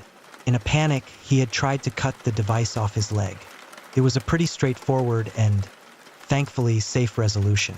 After a few choice words with the kid we had first dealt with, we brought Mike to jail, and that was that. But I'll never forget that hallway, the strange padlocked doors, and those eyeballs staring at me from the darkness.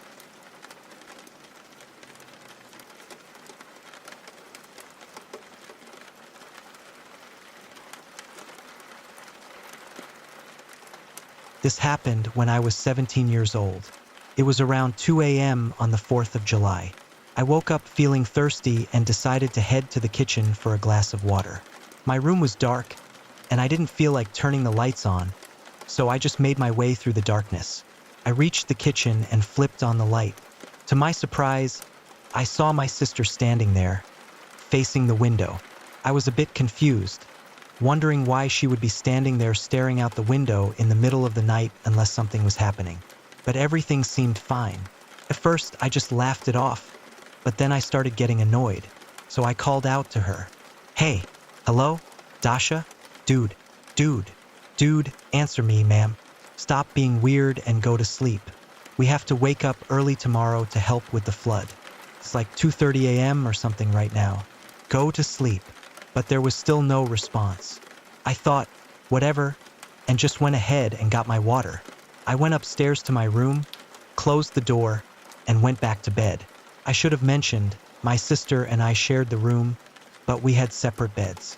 So when I heard movement on her bed, my eyes shot open. When I turned around slowly, I saw her still sleeping in her bed, just as I had left her. I froze in panic. I whispered, "What the hell?" I literally saw her in the kitchen like a minute ago. I didn't want to wake her up, though. She's super paranoid and gets scared easily.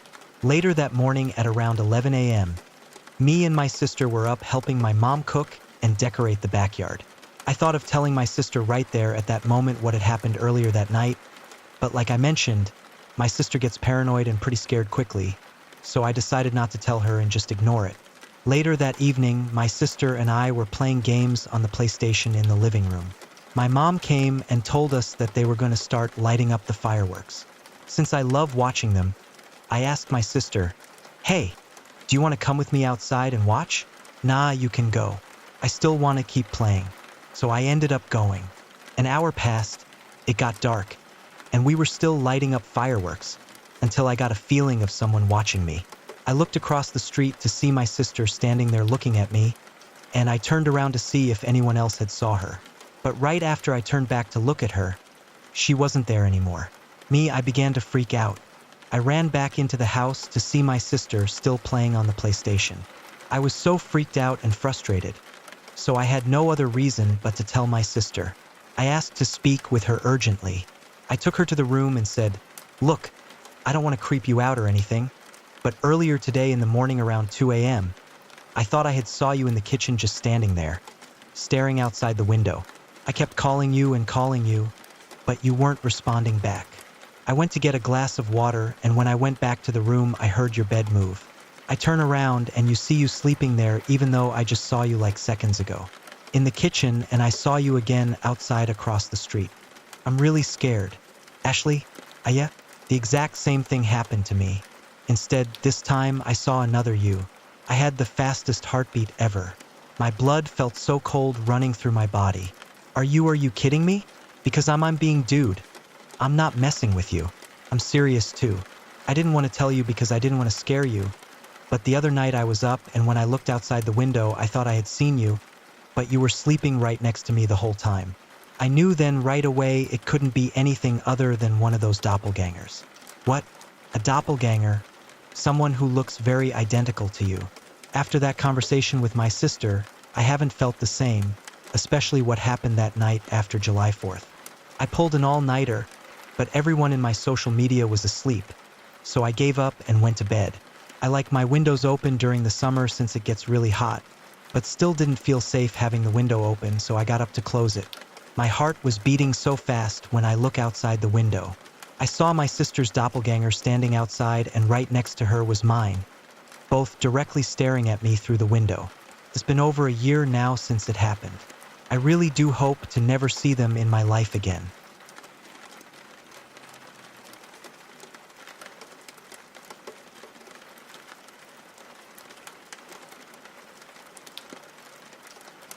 Just a few days ago, I had one of the strangest experiences I've had in over 10 years of driving a cab.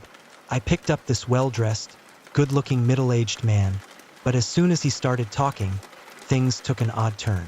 What began as a light-hearted conversation soon spiraled into something deeply unsettling. Let me explain. It was Saturday night, and I was working the graveyard shift. Most of my fares come from bars, and I just dropped off a couple of drunk women around 3 a.m. when I noticed a tall, well-dressed man waving me down. The combination of the neighborhood and his fancy suit made me think he might be a big tipper. Once he got in and shut the door, he removed his hat, a fine-looking straw fedora. His clothes and movie star good looks seemed out of place for the area. For a moment, I wondered if I had picked up a time traveler. I did the usual and asked where he was headed. He responded with something that caught me off guard. "I don't really know," he said.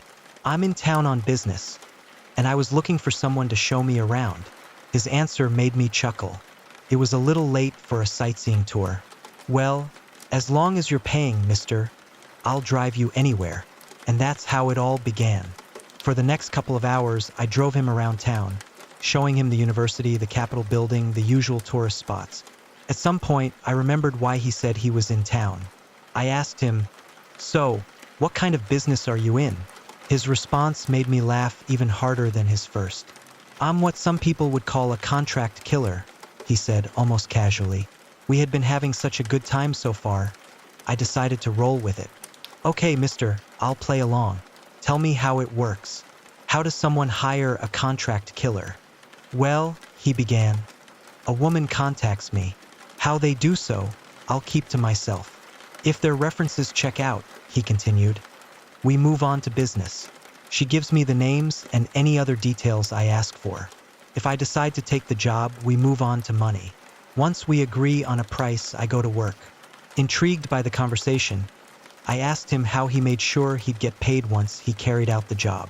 It seemed my choice of words made him laugh. "It probably wouldn't be wise to tell you that part," he said with a grin. "We professionals have to keep some secrets to ourselves." "Fair enough," I replied. "Well, then," I continued, "how does a client know you've completed the job?" Even as I asked, I regretted it. It was a dumb question, but he humored me with an answer, his voice tinged with sarcasm. "We live in a time with a 24-hour news cycle and multiple social media platforms. Don't you think that if your dad suddenly died, someone wouldn't be contacting your mom first?" He paused for a moment before continuing. "If you don't find out yourself, someone's going to tell you. Once I'm paid, my relationship with the customer ends. She's on her own after that." His last statement made me curious about something else. "But what if something goes wrong? If she gets arrested or implicates herself, what do you do then?" He thought for a moment, likely considering how much he should reveal to a stranger in his cab. "Well, there are some contingencies in place to protect myself," he said. "First off, if I've done my job right, the client shouldn't have any information about me to give to the cops. And if, by some chance, I mess up so badly that she could, I've got multiple exit strategies." His tone was calm but matter-of-fact, as though he'd said it 100 times. "I certainly won't let the police get their hands on me. None of us get to live forever." There were times when I had to remind myself this was just a game, but his attention to detail and forethought had me hooked. It was fun, if unsettling.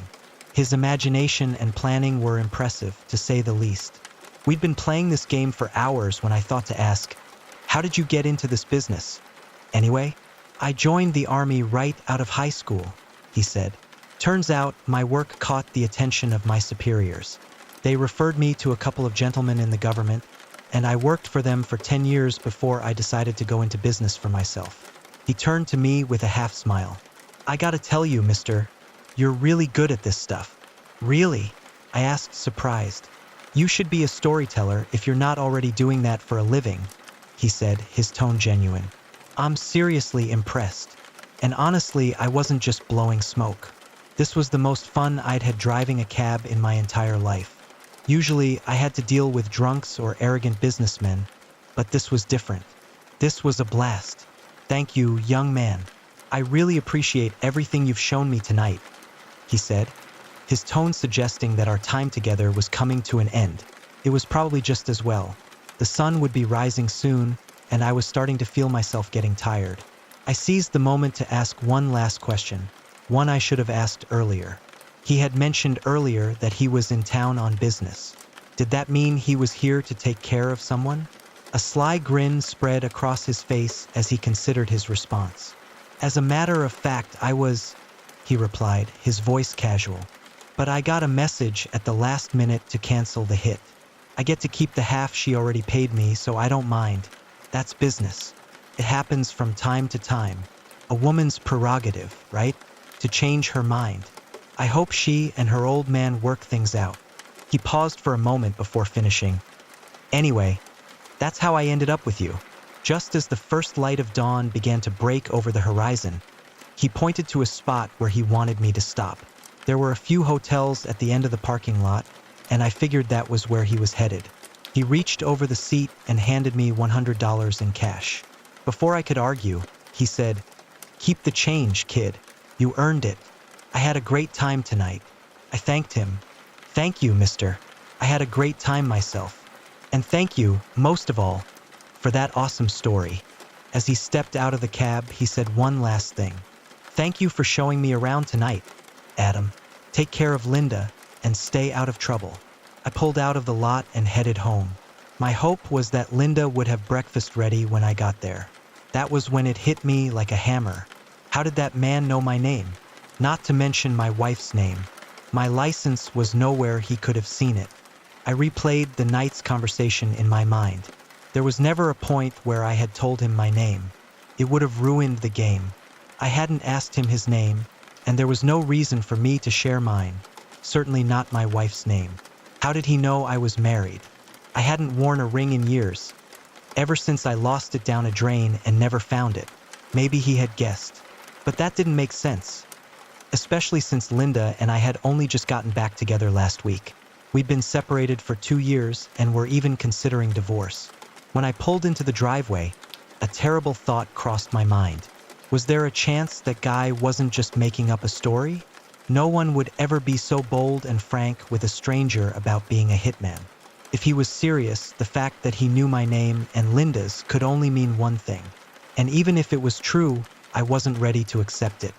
That morning, as Linda and I ate breakfast, I couldn't stop watching her. I was terrified that she might have wanted me dead. Even if she had changed her mind, there was no way she'd admit it. If I asked her, any answer would likely destroy the fragile peace we'd worked so hard to rebuild. I need to know what you think. Am I crazy, or is this really happening?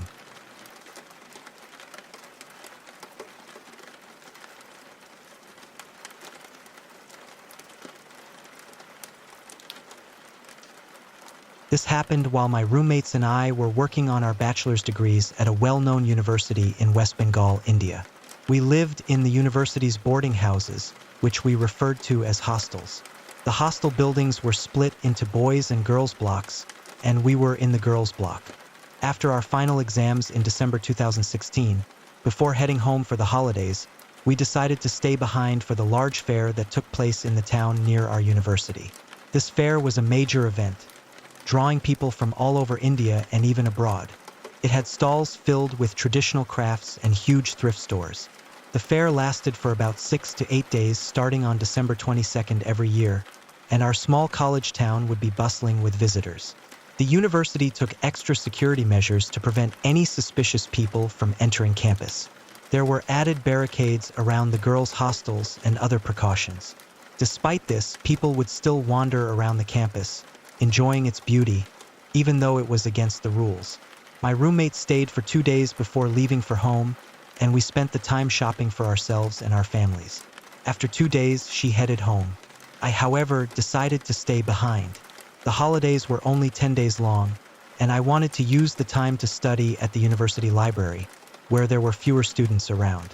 One evening, around 7 p.m., as I was returning from the library, I noticed that a lot of tourists were still wandering around the campus, even though it had gotten dark. I was aware of the tourist situation, so I didn't think much of it. The hostel block had a large gate, and within the gate, there were 4 three-story buildings arranged in a square. There was only one entrance and exit, and female guards were always stationed near the gate to keep an eye on anyone trying to get in, especially men. My room was the farthest from the entrance. We lived on the first floor, and our windows faced a back street inside the campus, surrounded by trees. I went to my room, cleaned up, and started cooking dinner. While cooking, I began to hear a rustling noise coming from the window. I thought it was probably birds in the trees. It was already dark, typical of winter, and I couldn't see anything outside. The rustling noise continued, and I assumed it was just people walking along the road behind our room, as there were plenty of visitors around. While my food was cooking, I sat on my bed and started reading a book. The bed was positioned right beside the window. Out of nowhere, I heard a soft thud near the window. When I looked up, there was a man standing right outside, staring directly at me. I froze in fear, unable to scream. I sat there, motionless, trying to process whether or not he was real. Then the man, who appeared to be in his early 30s, spoke in a slurred voice. "Don't scream or I'll get in trouble. I just want some water. Can you give me some water? I'm so thirsty." I managed to get to my feet, and just as I was about to rush out of the room, he spoke again, this time louder, trying to articulate his words. "Just some water. I'm your guest. Please, just water." I could smell the stench of alcohol on him, and he looked absolutely disheveled, barely able to keep his eyes open. By this point, he was practically hanging onto the window frame, and thankfully, the iron barriers on the window kept him from getting inside. He began reaching through the window, trying to grab anything from my bed. That was enough for me. I started screaming right then and there. Since most people were away for the holidays, there was no one around to help. I bolted out of the room and ran to the guards, who were about 50 meters from our building. They rushed back with me to my room. When we got there, the man was gone. The guards immediately called the university security team, who began searching the area. They found the man lying flat on his back on the grass beneath the window where he had climbed. I didn't go outside to see it myself as I was still shaken, but I was later told that he was unconscious, probably from falling from that height, and the guards had to carry him to the hospital. I don't know what happened to him after that, whether he was charged or not. The very next day, 2 male guards started patrolling the back road behind our building. I shared the story with my roommate when she returned from the holidays, and she was really concerned that I had gone through that experience all alone. She and I decided to switch rooms after that, as I couldn't shake the image of that hand creeping in through the window. It made me realize how vulnerable we can be, even when we think we're in a safe place.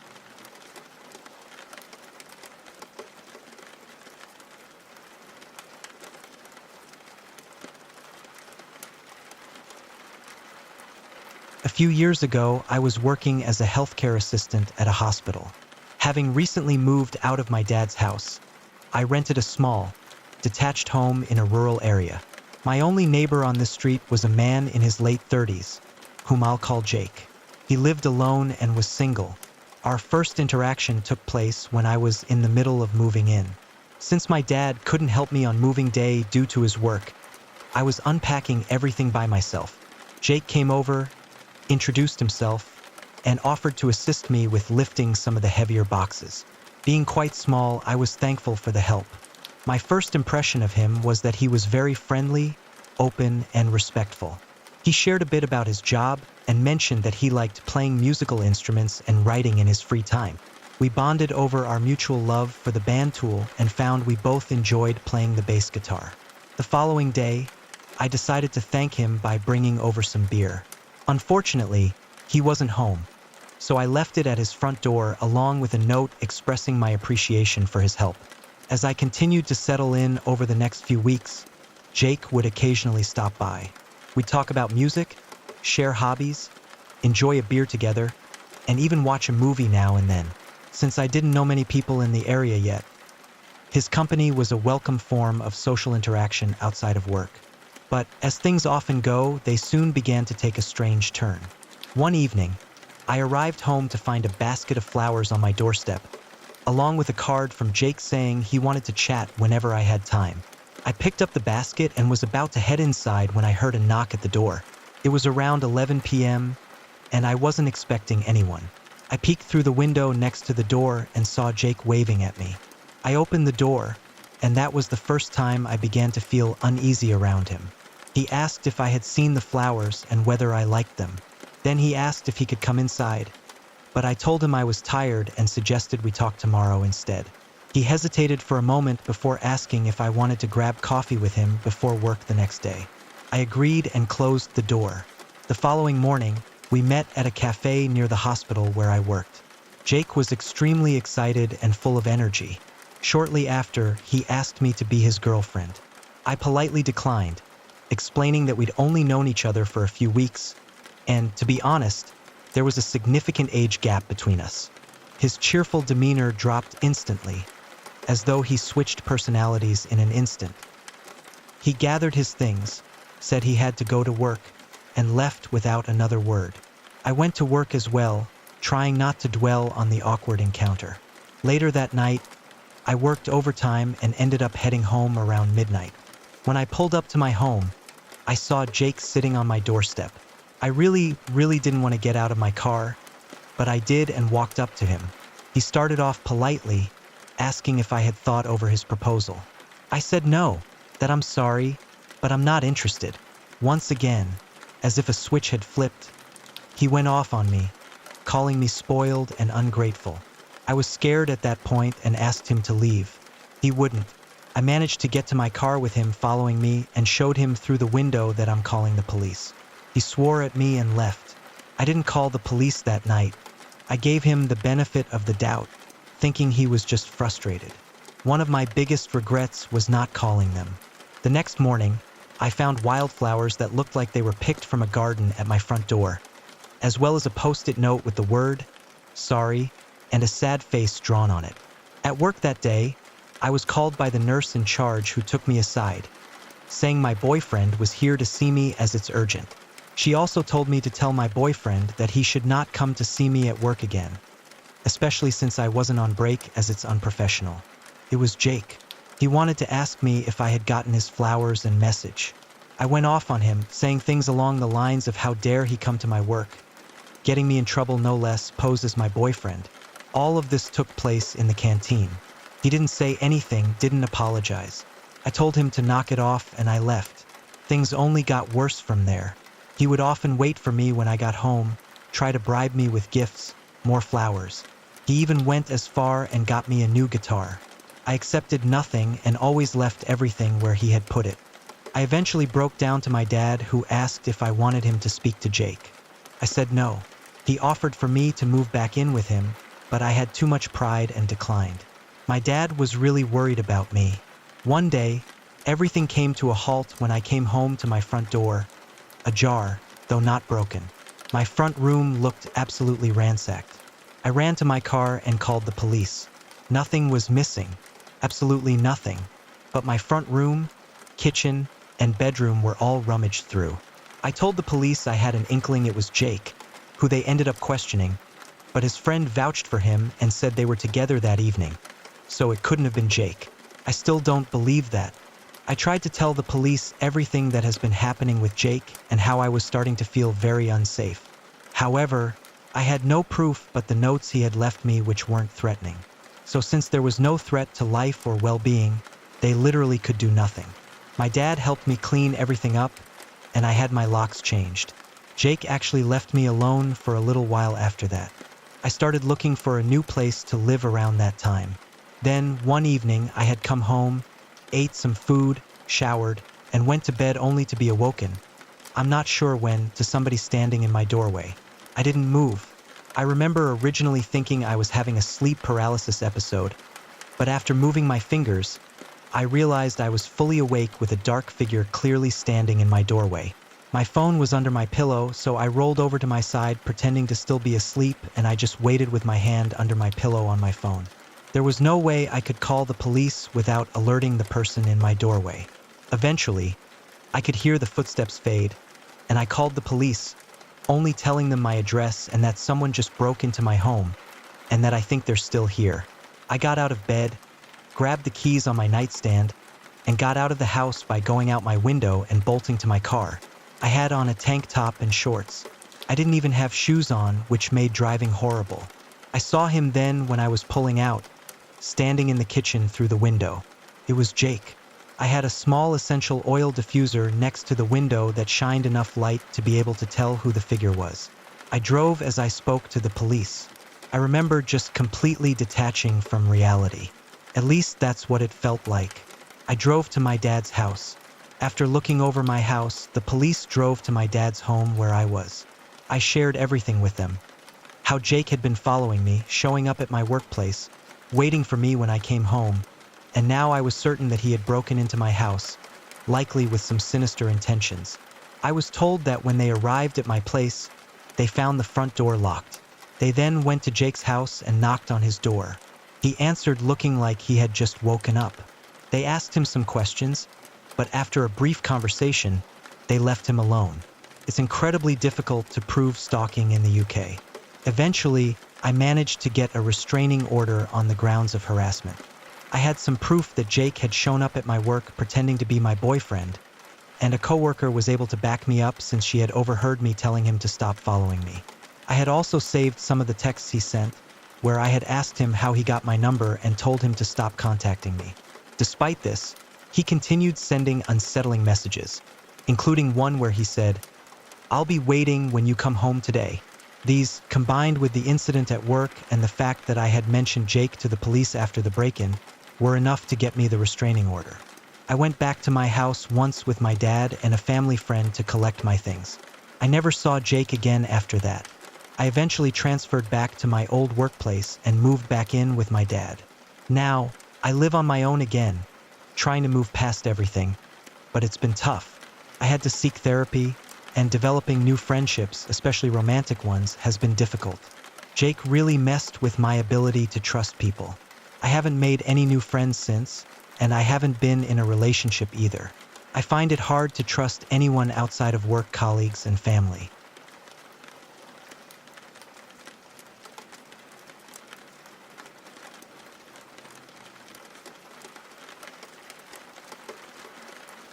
For the past few years, I've been working with Uber Eats during my winter break. Since college lets out for an entire month, I have a good amount of time off, and Uber Eats is one of the easiest jobs I can pick up without having to go through the hassle of interviews. I didn't work during the semester, so this was a simple way to make some extra money over the holidays. It was a few weeks before Christmas when this happened. That night, it was snowing heavily, but I couldn't afford to be picky about when to work, considering I only had a limited time off to earn enough money to last until the next break. I borrowed my dad's pickup truck and hit the road. The snow likely kept a lot of other drivers home because I was getting orders all night, big ones that paid well. I worked for about 3 hours before an order came in for a drive-through pickup. The house was about 20 minutes away, but the tip and payment were really good. Honestly, there was nothing unusual about this order. It seemed just like any other. I picked it up and headed towards the house. The map showed it was in a pretty nice neighborhood on the other side of the county. I'd been in the area before, but never inside the actual neighborhoods. By this point, it was 11 p.m., and the snow had really started to pile up on the roads. I was getting tired, so I decided this would be my last delivery before heading home and getting some rest for tomorrow's shift. When I got to the neighborhood, I drove through, admiring the huge houses with a lot of land between them. None of them looked particularly new, though. They had that old mansion style, big but not much else. It took a while to reach the address, and the driveway was covered in at least a foot of snow, so I parked on the road. As I got out and started walking up to the house, snow covered my pants and shoes. I noticed that none of the windows had lights on, and there was a piece of paper taped to the front door. When I got to the porch, I looked at it more closely. The top of the page read "Notice" in bold red letters, and the first few lines mentioned it was issued by the county. But before I could read much more, I heard footsteps crunching in the snow behind me. I turned around to see a man walking toward me from around the garage. He had a short buzz cut and was wearing a dirty jacket. "Just dropping off your order," I said, trying to break the silence. The man kept walking without saying a word. When he got closer, I could tell something was off. It was a gut feeling. His cold, tired eyes looked at me, and he reached out his hand for the bag. I handed it to him, but he didn't move. He was standing on the path that led to the driveway, and the longer he stood there, the stranger it felt. It seemed odd that he wasn't going inside now that he had the bag. "Have a good night, sir," I said, stepping aside and trying to walk past him. The man stayed put before suddenly turning and reaching out as though he was trying to grab me. I stumbled back and quickly faced him as he began walking toward me, saying, "Come with me," while extending his hand. I backed away as fast as I could through the thick snow, and the man continued to chase me, yelling for me to stop running. When I finally found firm footing, I was able to outrun him and made it to my car. I quickly backed out of the driveway before he could catch up. As I drove away, I glanced in my rearview mirror and saw the man standing in the driveway, watching me. Once I was safely out of the neighborhood, I called the cops, but by the time they arrived, the man was gone. Later that night, I found out the house wasn't currently owned by anyone, which I figured had something to do with the notice on the door. What the man's intentions were remains unknown, but the whole situation has left me on edge whenever I pull up to a house with the lights off, wondering if it might be the same man.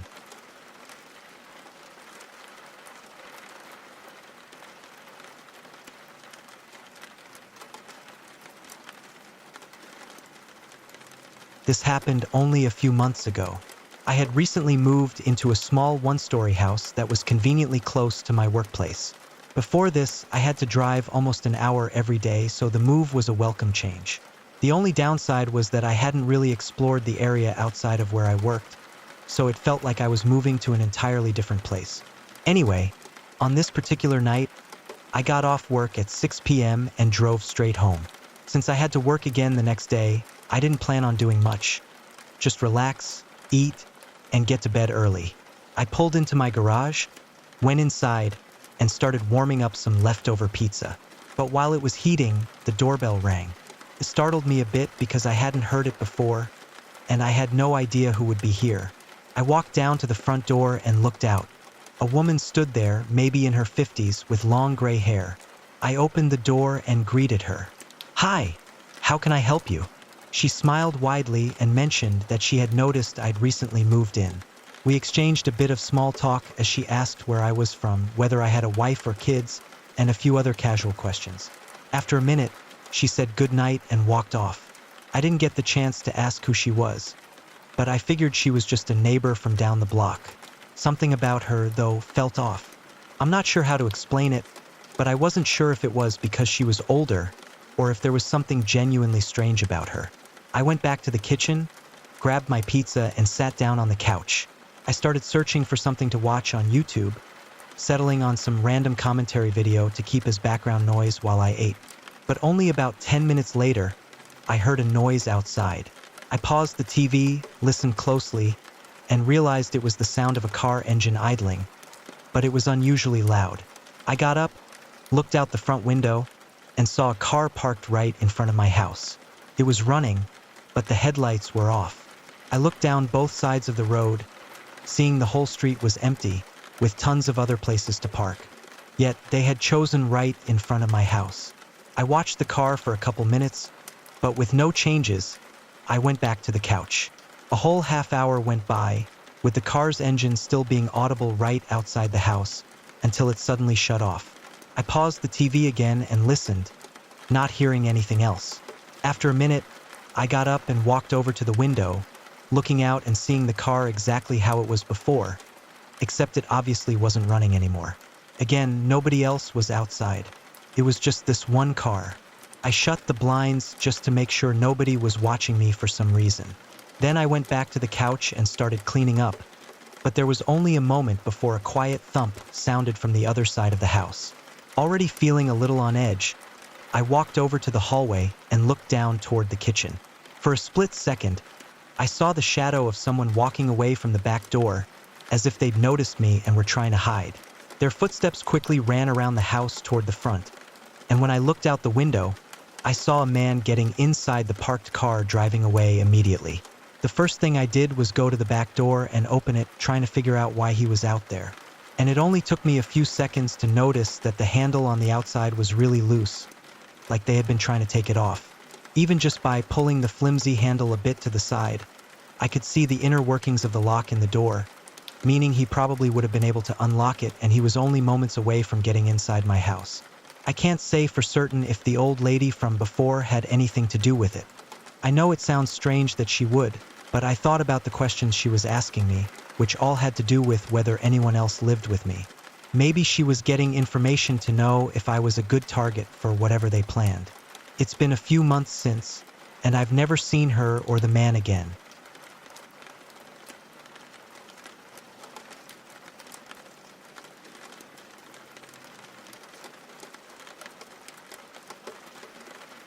The moment the lights flickered and then died, I knew this was no ordinary night shift. In the instant darkness, with only the dim emergency lights casting an eerie glow, I realized I was no longer alone in the data center. Someone was here who didn't belong, and they were after something far more valuable than the servers. I had been working the night shift at Santex Data Solutions for about 6 months. It was usually a cushy job. Monitor the systems, perform some routine maintenance, and occasionally restart a server that decided to act up. The pay was decent, the hours fit my night owl habits, and the solitude gave me time to focus on my personal projects. That night started just like any other. I arrived at 10 p.m., waved to the day shift guy as he practically bolted out the door, and settled in for my 12-hour shift. The first few hours passed without incident. I ran diagnostics, answered a few emails from the overseas team, and was just about to grab my midnight snack when it happened. The lights flickered once, twice, and then went completely dark. For a moment, everything was pitch black. Then the red emergency lights flickered on, casting an unsettling crimson glow across the room. My first thought was a power failure, but that didn't add up. We had several redundancies in place, including a generator that could keep the building running for days. A complete blackout wasn't supposed to happen. I reached for the phone to call my supervisor, but the line was dead. My cell phone had no signal. It was as if we had been entirely cut off from the outside world. That's when I heard it, a soft thud, coming from somewhere in the server room. My heart rate spiked. I was supposed to be the only one here. "Hello," I called out, trying to sound calm. "Is someone there?" No response, but I thought I heard the faint shuffle of footsteps. I grabbed a flashlight from my desk and made my way cautiously into the maze of server racks.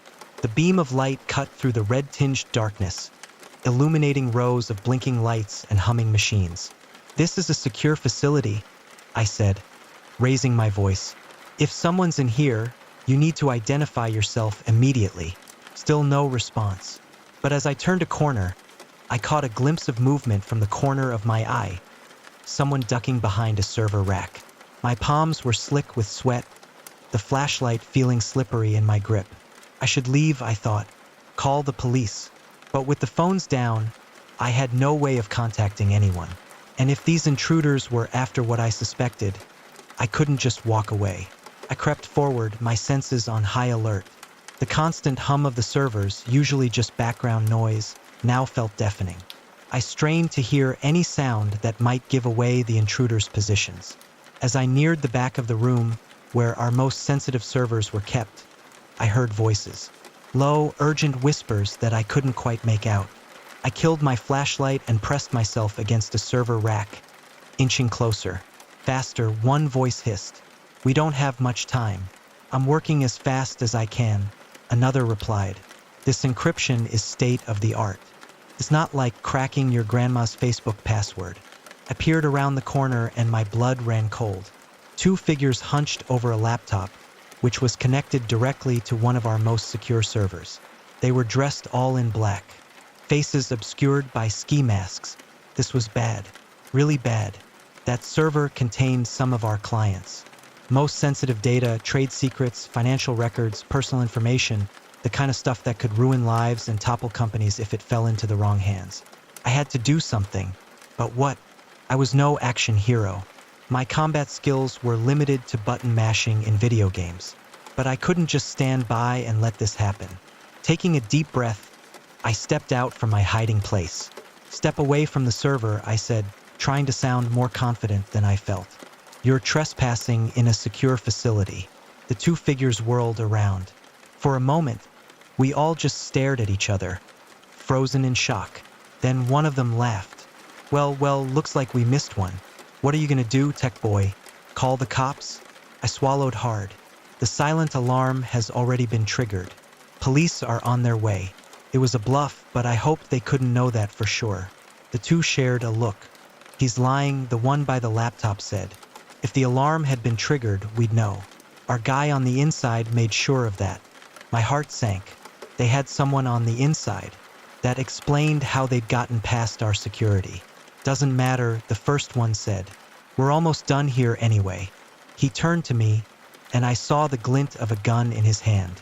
As for you, I'm afraid we can't have any witnesses. Time seemed to slow down. I saw his finger tighten on the trigger. In that moment, pure instinct took over. I dove to the side, crashing into a server rack. The gun went off, the sound deafening in the enclosed space. Alarms started blaring. Apparently, gunshots were enough to trigger the system that the hackers thought they'd disabled. Red lights began flashing, adding to the chaos. I scrambled to my feet and ran, darting between the rows of servers. I could hear them behind me, shouting and knocking things over in their pursuit. I needed a plan. I couldn't outrun them forever, and eventually, they'd corner me. Then I remembered the fire suppression system. It was my last resort, a desperate move that would likely fry $1 million worth of equipment. But right now, it was my only chance. I made a sharp turn, heading for the control panel. Bullets pinged off metal around me, spurring me to run faster than I'd ever run before. I reached the panel and slammed my hand down on the emergency release.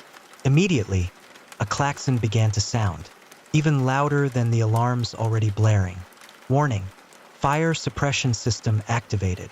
You have 30 seconds to evacuate. An automated voice announced. No, I heard one of the hackers yell, "We're not done." But it was too late. With a great hiss, the room began to fill with halon gas. The hackers' curses turned to coughs, then to gasps for air. I held my breath and ran for the exit, praying I could make it before the gas overwhelmed me. My lungs were burning, spots dancing in front of my eyes, when I finally burst through the door into the hallway, gulping in great lungfuls of clean air. Behind me, I could hear the hackers stumbling out as well, but they were clearly disoriented. By the time they recovered, the sound of approaching sirens filled the air. The next few hours were a blur of police statements, paramedic checkups, and frantic calls from upper management. The damage to the data center was extensive, but our client's data was safe. The hackers were arrested, and their inside man was soon identified and apprehended as well. As I finally drove home, the sun peeking over the horizon, I was exhausted, but oddly exhilarated. I'd faced real danger and come out on top. I'd protected the data I was responsible for, even at great cost. As the adrenaline began to wear off, a sobering realization hit me. This attack had been too sophisticated, too well planned. It wouldn't be the last one. In our increasingly digital world, data had become the new gold, and there would always be those willing to go to any lengths to get it. I understood then that my job wasn't just about maintaining servers and performing routine updates. I was on the front lines of a new kind of warfare, one fought with keyboards and lines of code rather than guns and explosives. And I was determined to be prepared for whatever came next. As I climbed into bed, my mind raced with ideas to improve our security. But for now, sleep was calling. After all, I had another night shift ahead of me. And in this line of work, you never knew what challenges the next night would bring.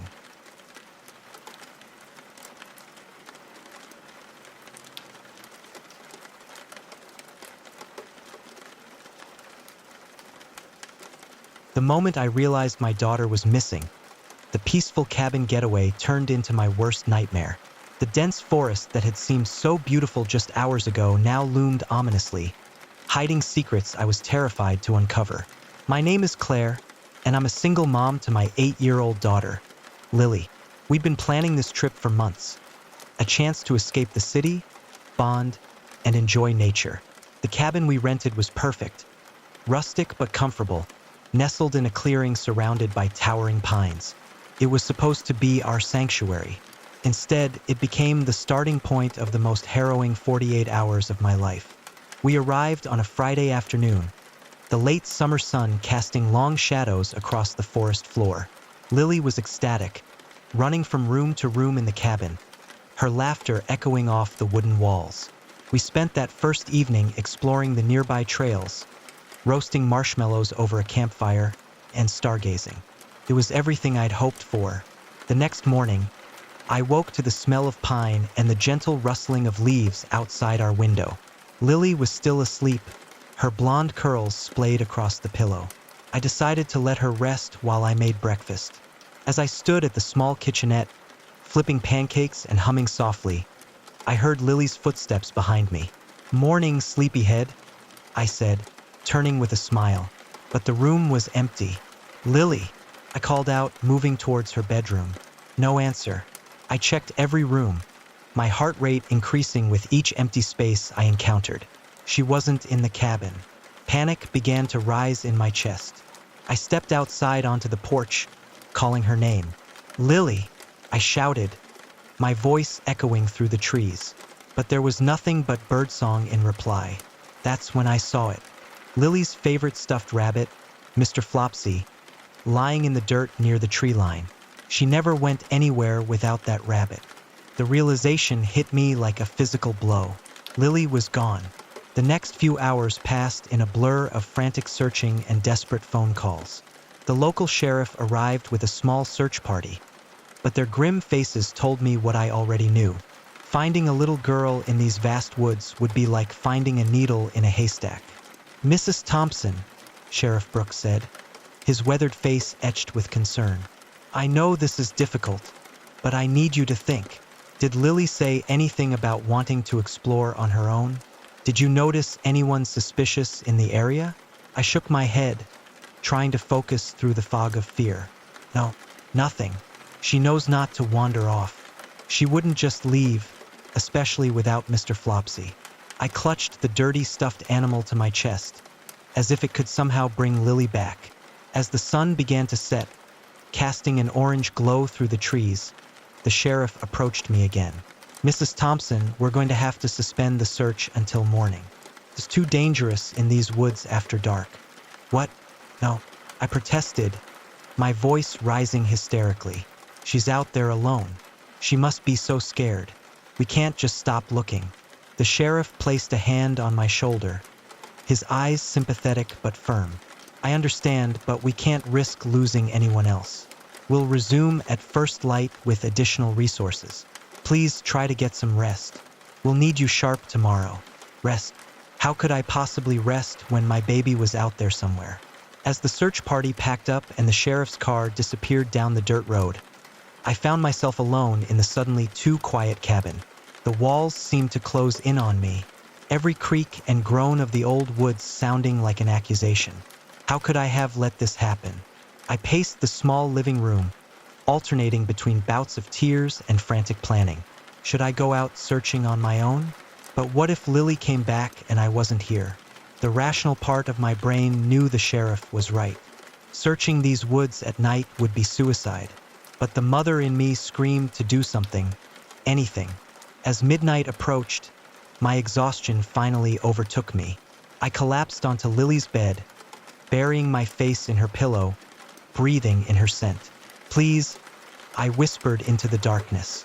"Please bring her back to me." I must have dozed off because the next thing I knew, I was jolted awake by a sound. A child's laughter, faint but unmistakable, drifting through the open window. I was on my feet in an instant, heart pounding. "Lily," I called out, rushing to the window. The forest outside was pitch black, the trees nothing more than looming shadows. But there it was again, a giggle followed by what sounded like singing.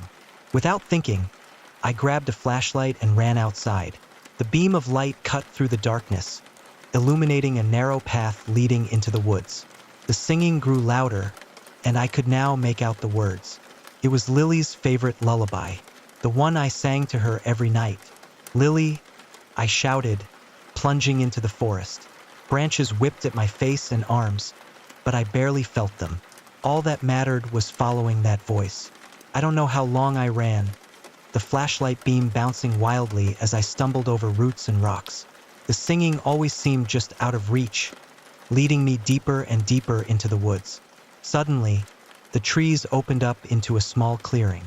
My flashlight beam fell on a figure standing in the center, a little girl with blonde curls. "Lily," I cried, relief flooding through me. But as I moved closer, the figure turned and my blood ran cold. It wasn't Lily. The thing that faced me looked like a child, but its skin was pale as moonlight, its eyes black as coal. It smiled, revealing pointed teeth. "Mommy," it said in Lily's voice, but the sound was all wrong. Too hollow, too cold. I stumbled backward. A scream caught in my throat. This couldn't be real. I had to be dreaming. The creature took a step towards me, still smiling that terrible smile. "Don't you want to play with me, Mommy? You're not my daughter." I managed to choke out. "Where is Lily? What have you done with her?" The thing cocked its head to the side, an eerily childlike gesture.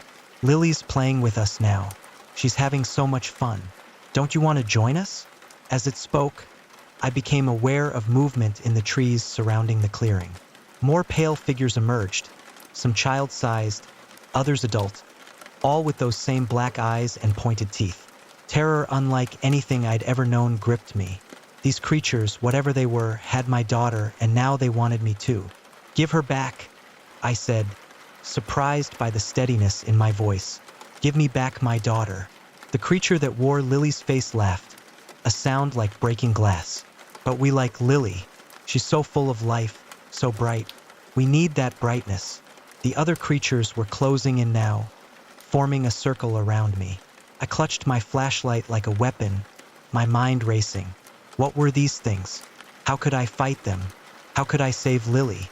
Just as the circle was about to close, a piercing whistle cut through the night. The creatures hissed, shrinking back from the sound. A moment later, a blinding light flooded the clearing. "Claire, get down," a voice shouted. I dropped to the ground just as something whooshed over my head. There was a terrible shrieking, and when I looked up, the creatures were fleeing back into the woods. A hand grabbed my arm, pulling me to my feet. It was Sheriff Brooks. His face grim in the harsh light of what I now saw was a floodlight mounted on a truck. "Are you all right?" he asked, his eyes scanning the tree line warily. I nodded, still too shocked to speak. "We need to get you out of here," he said, leading me towards the truck. "It's not safe." As we drove back to the cabin, the sheriff explained. The woods were home to something ancient and malevolent, something that fed on the life force of the young and innocent. They took children, luring them away with false promises and familiar voices. "We've known about them for generations," he said, his voice heavy with regret. "We try to keep people away. But sometimes Lily," I whispered, fresh tears spilling down my cheeks. "Is she?" The sheriff's grip tightened on the steering wheel. "There's still hope. They don't take the children right away. They play with them first, draw out their energy slowly. If we can find where they're keeping her in the next 24 hours, we might be able to save her." The next day was a blur of activity.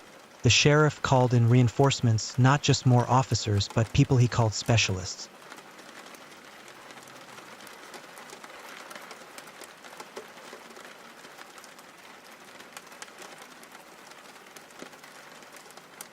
The first snowflake drifted lazily past the cabin window, signaling the start of something bigger. I watched it vanish into the growing dusk, a knot of anxiety forming in my stomach. What had begun as a peaceful family retreat was quickly turning into something darker. 3 days ago, my wife Lisa, our teenage kids Jack and Emma, and I had arrived at the cabin. The weather forecast had mentioned a possibility of snow, but nothing to be concerned about. a light dusting to make our mountain getaway look even more charming.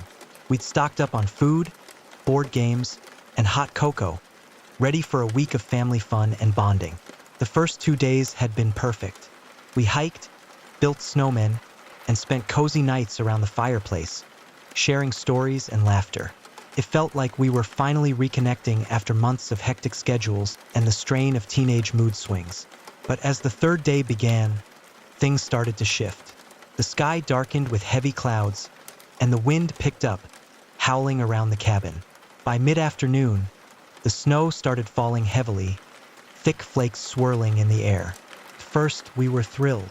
More snow meant more fun in the winter wonderland. But as the hours went by and the storm intensified, our excitement turned to unease.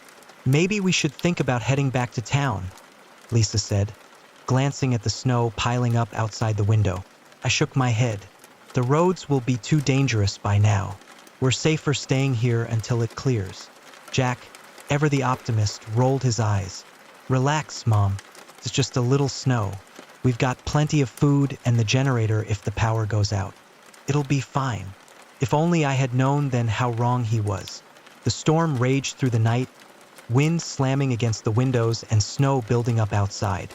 By morning, we woke up to a world entirely transformed. The cabin was buried in a blanket of white, with drifts piled high against the walls. Our car was completely obscured, a mound of snow in the driveway. "Holy crap," Emma whispered, her breath fogging up the window as she stared out at the snow-covered landscape. I tried to keep my tone steady, not wanting to alarm the kids. "Looks like we might be stuck here for a few days. Good thing we stocked up on supplies," Lisa said, her worry evident, though she tried to stay calm. "That's right. We'll have a cozy few days inside until the plows can get through."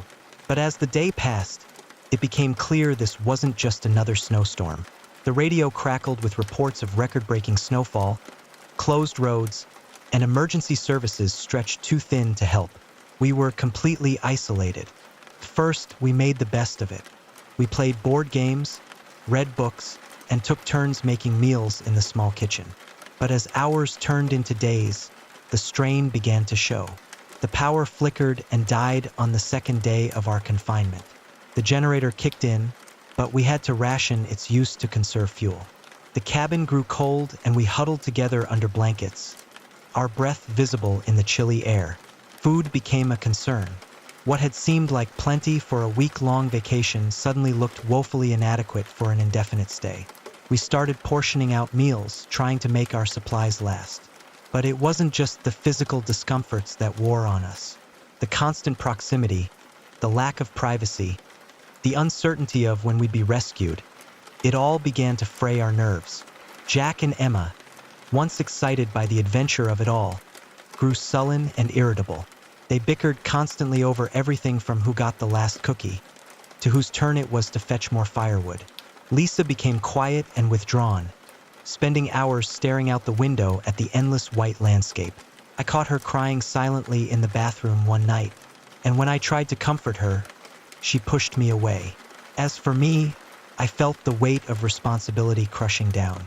I was supposed to protect my family, to have all the answers. But as each day passed with no sign of rescue, I felt more and more helpless. It was on the 5th day that things really started to unravel. I woke early, the pale light of dawn barely penetrating the snow-covered windows. The cabin was silent, everyone else still asleep. I made my way to the kitchen, intent on taking stock of our remaining supplies. As I rummaged through the cupboards, a sound caught my attention, a faint scratching coming from the direction of the front door. My heart leapt. Could it be rescuers? I hurried to the door, fumbling with the latch. But when I pulled it open, I was met not with friendly faces, but with a wall of snow. The drift had piled so high it completely blocked the entrance.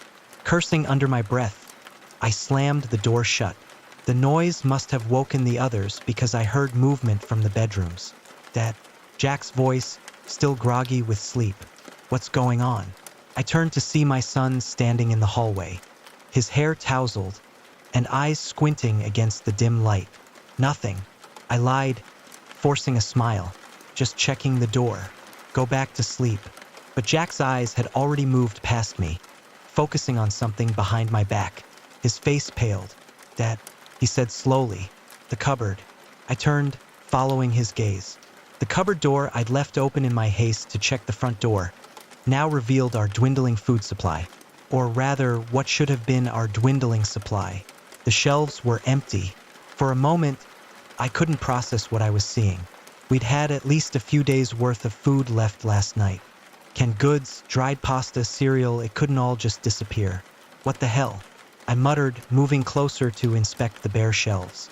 By now, Lisa and Emma had joined us, drawn by the commotion. "Tom." Lisa's voice was tight with barely controlled panic. "What's happening?" I turned to face my family, their worried faces illuminated by the weak morning light. How could I tell them that our lifeline, our only means of survival in this frozen prison, had vanished overnight? "Someone's been in here?"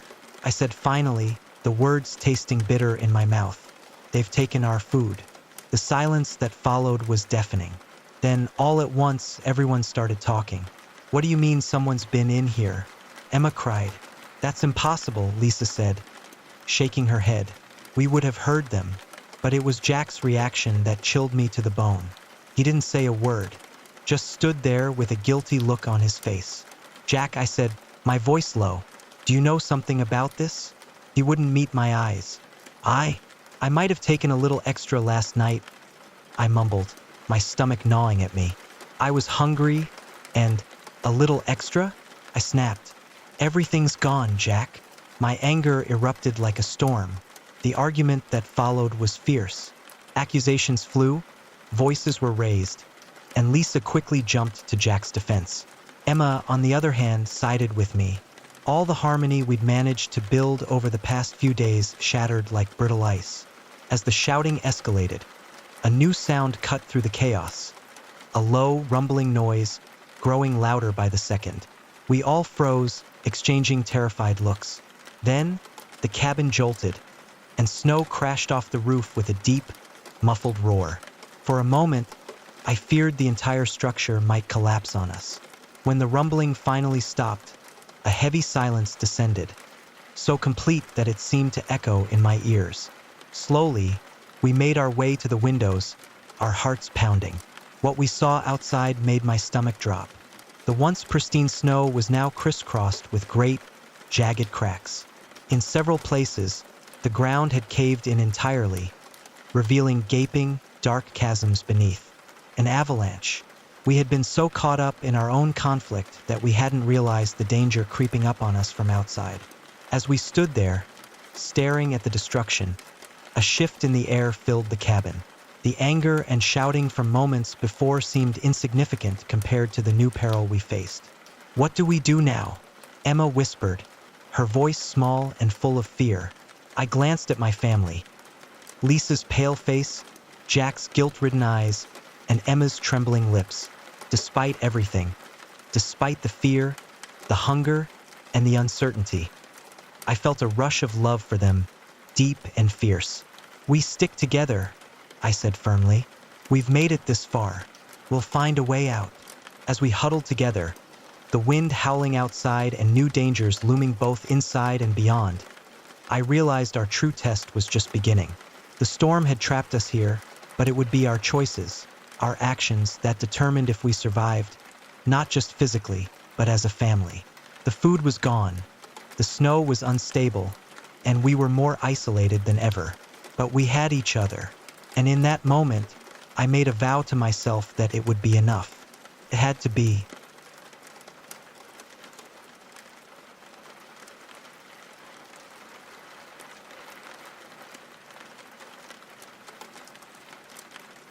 I've had my fair share of strange encounters over the years, but this one definitely stands out.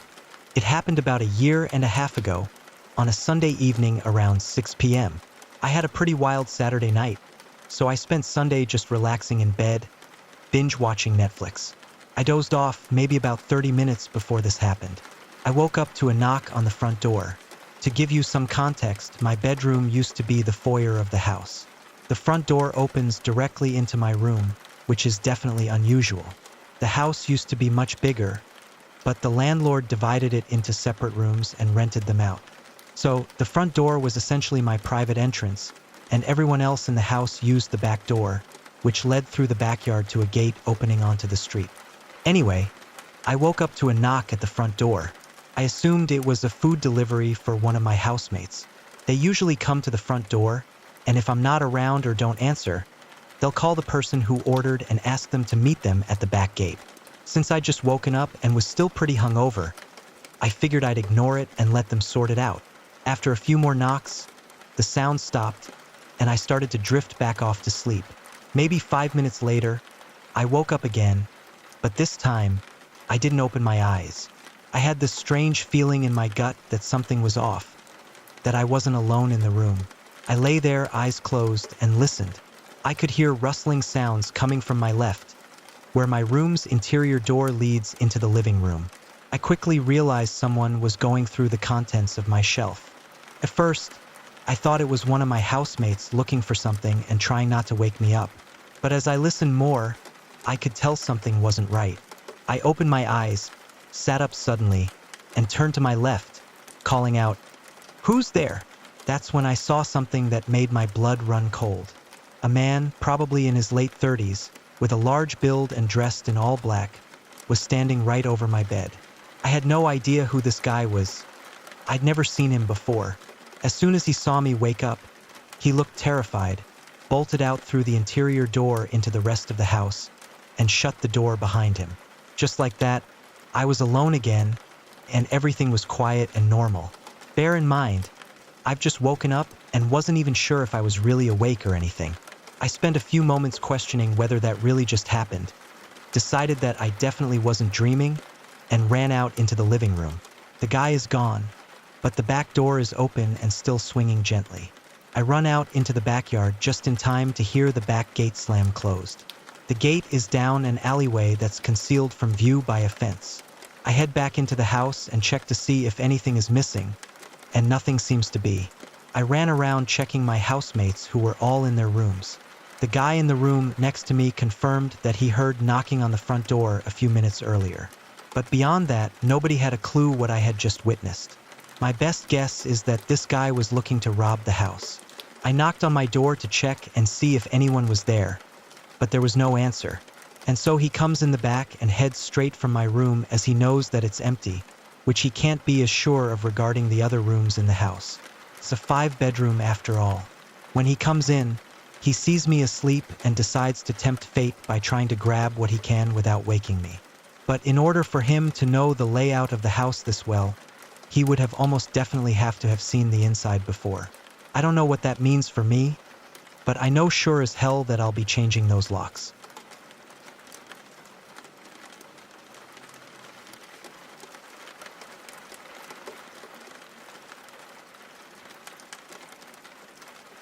Lately, my sleep paralysis episodes have been happening much more frequently than usual. Just last week, I went to my parents' house and crashed on the couch after work. I was lying there, trying to sleep, when I started hearing footsteps. It was the middle of the night, so no one should have been up, especially since the whole house was dark. My mom's been remodeling, so there's stuff scattered everywhere. You definitely need a light on to navigate through it. On top of that, I know the sound of everyone's footsteps at home, but these were different.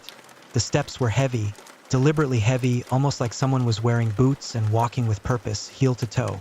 I called out, hoping it was my mom, maybe unable to sleep and heading to the basement to do some laundry. Perhaps she was carrying a basket and couldn't balance it while trying to turn the light on, making the steps sound strange. I called out to her, but there was no answer. Then, the footsteps paused, only to resume, moving from the hall towards the kitchen. I called out again. This time, I heard the creepiest voice I've ever encountered. Hello, casual yet unnervingly creepy, like he had all the time in the world. And, of course, the voice was not from anyone who should be there. The voice felt like it was right next to my ear, even though the footsteps were on the other side of the wall in the hall. Panic set in instantly, and I screamed for my mom, telling her someone was in the house. The footsteps started to move faster, coming closer as I kept yelling. As I screamed, I tried to get up, but my body wouldn't move. Usually, it only takes a minute or two to realize I'm in an episode and snap out of it. But this felt different. This felt too real. Everything about it screamed reality, but the telltale signs of a sleep paralysis episode were all there. He moved closer, around the corner where I was lying on the couch.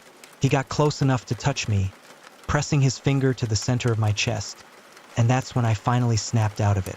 I sat up, gasping for air, as if I had just run up 10 flights of stairs with chronic bronchitis.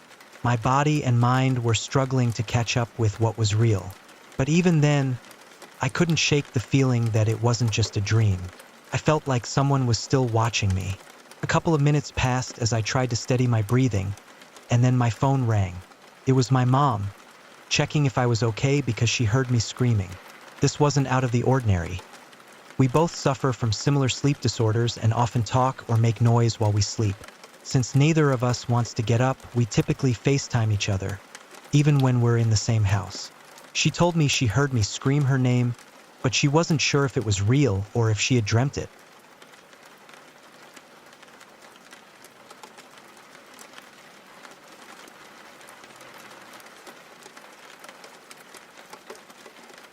My dad lives in an old miner's village, and over the years, quite a few artifacts have been found, like an old key hidden under the floorboards or a note to a miner's wife tucked in the walls of another house. He moved there when I was older, and he's only been living there for about 3 years now. Strange things have always happened in that house, but there have been a few instances that made me question my previously firm stance on the paranormal. I've always trusted science and evidence in life and firmly believed that the simplest explanation is usually the right one. The events I'm about to describe, though, I can't explain as anything natural, and I don't know what to make of them. The first thing that seemed off in the house was a tall man who would walk past the kitchen window. I didn't think much of it at first, assuming it was just a neighbor passing by, so I'd continue cooking and offer a friendly smile through the window, which he would always return. I didn't know the names of the locals, since I only visited my dad once a week, and we mostly spent our time alone in the house watching movies.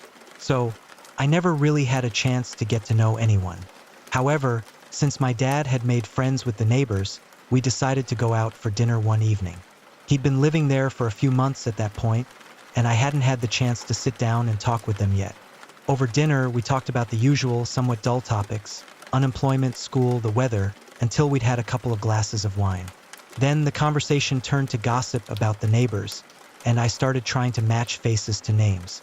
The conversation seemed to stall after a while, though, which felt odd, especially since they hadn't mentioned the one person I was most familiar with.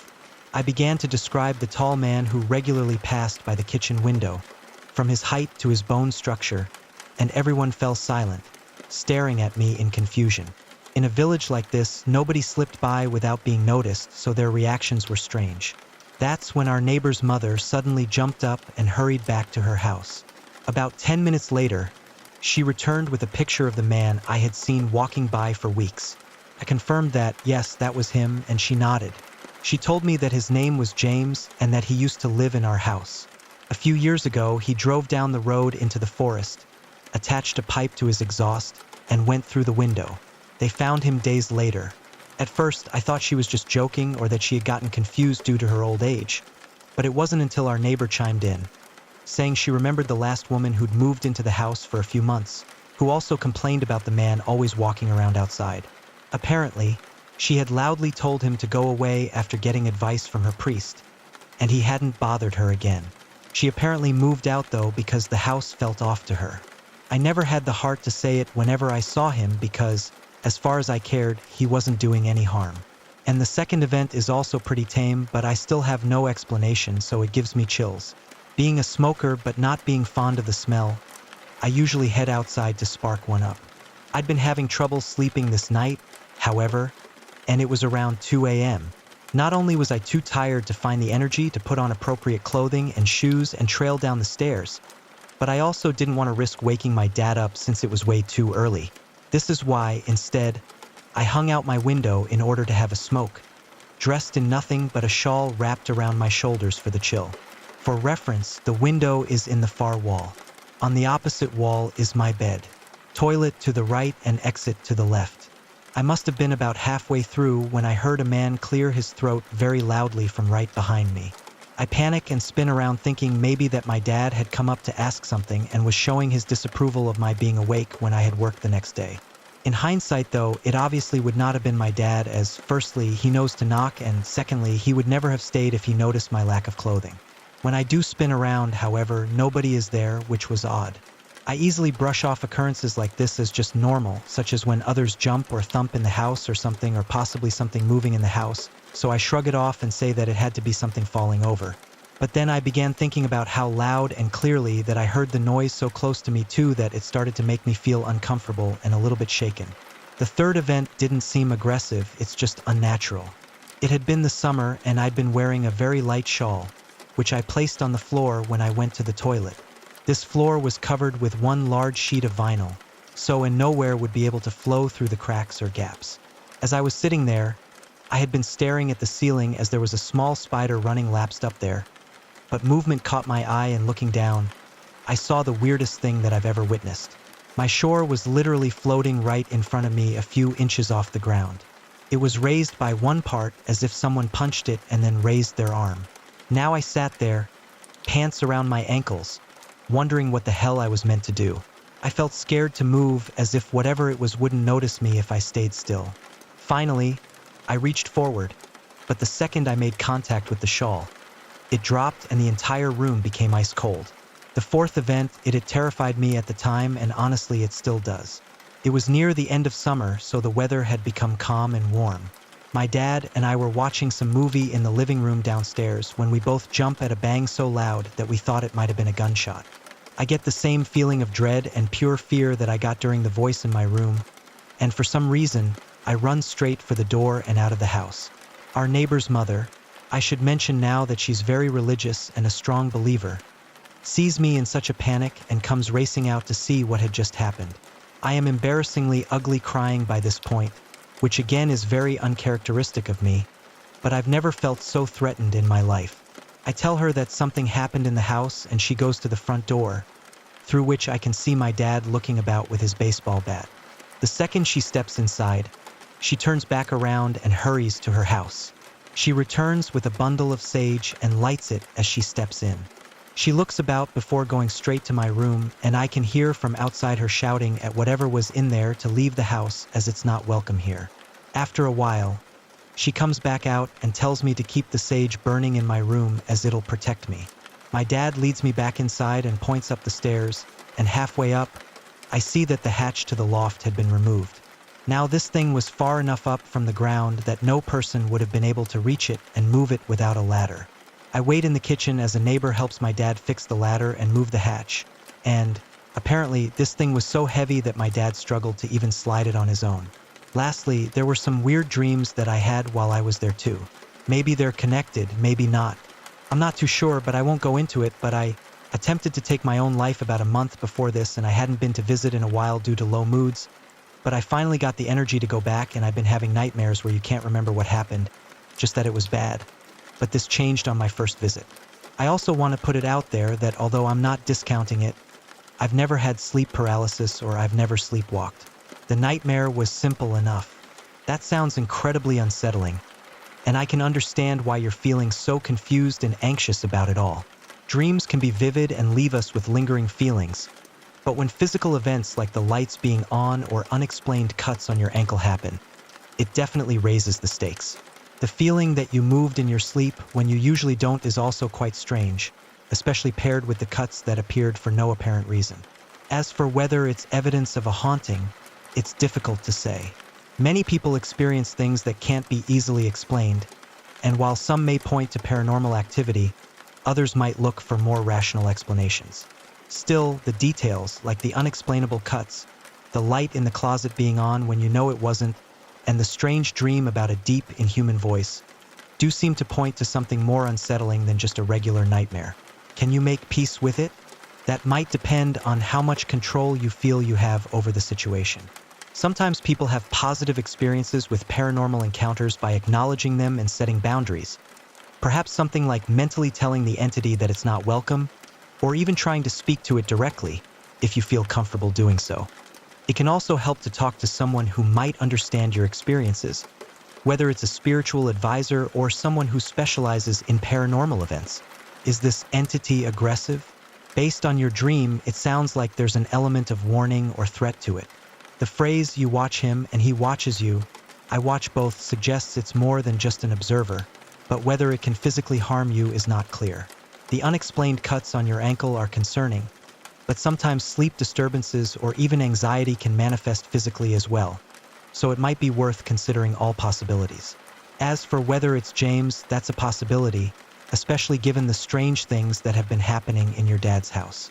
The connection to the past and the sense of something unresolved could mean that it's the same entity or spirit you've heard about before. But again, that's just one theory.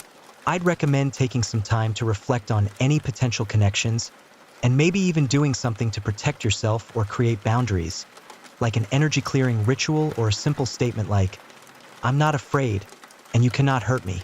Ultimately, it's important to trust yourself and your feelings. If you feel something is wrong, you have every right to protect yourself, whether that's through a practical means like seeking advice or spiritual tools, or even just addressing the entity directly when you feel ready.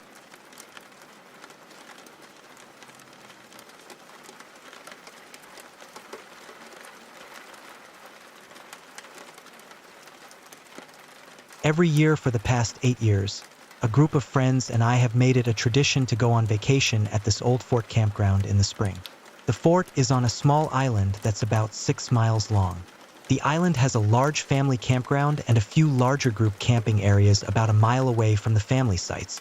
We usually stay at one of the bigger group sites to avoid disturbing the families who are trying to enjoy a peaceful vacation. There are still some cool, old parts of the fort scattered across the island, like an old watchtower that you can visit. It gets busy in the summer, but when we go, it's pretty quiet. We've been coming here for years, so we're very familiar with the island and comfortable with the trails, even hiking them at night. On this particular evening, we'd been drinking, and some of us even decided to take some acid. Anyone who's taken acid knows it's not like what the movies show. It's much calmer. You feel a deep sense of peace and safety, and you're usually a lot braver. We've hiked the island at night while tripping before, and it's always a blast. There are a bunch of trails, and it's a very safe place, so it's something we do once each vacation. I took my dose, popped the tab on my tongue, and watched the sun sink behind the dunes. About an hour later, we were gathered around the campfire, having some beers when one of my friends suggested a night hike to the watchtower. It's about a mile from our campsite, and there are a few different trails you can take.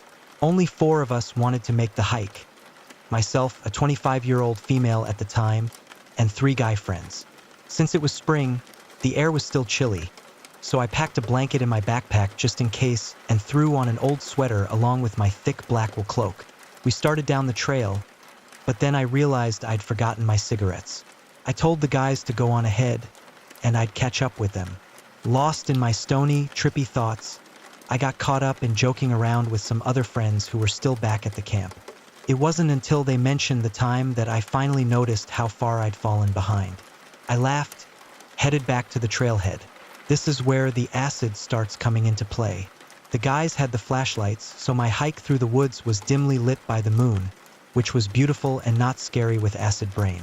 As I continued down one of the trails, I hear some chatting and assume it's my friends. I'm in no real rush to catch up because I'm really enjoying the solitude of the hike, and the darkness of the night felt so magical.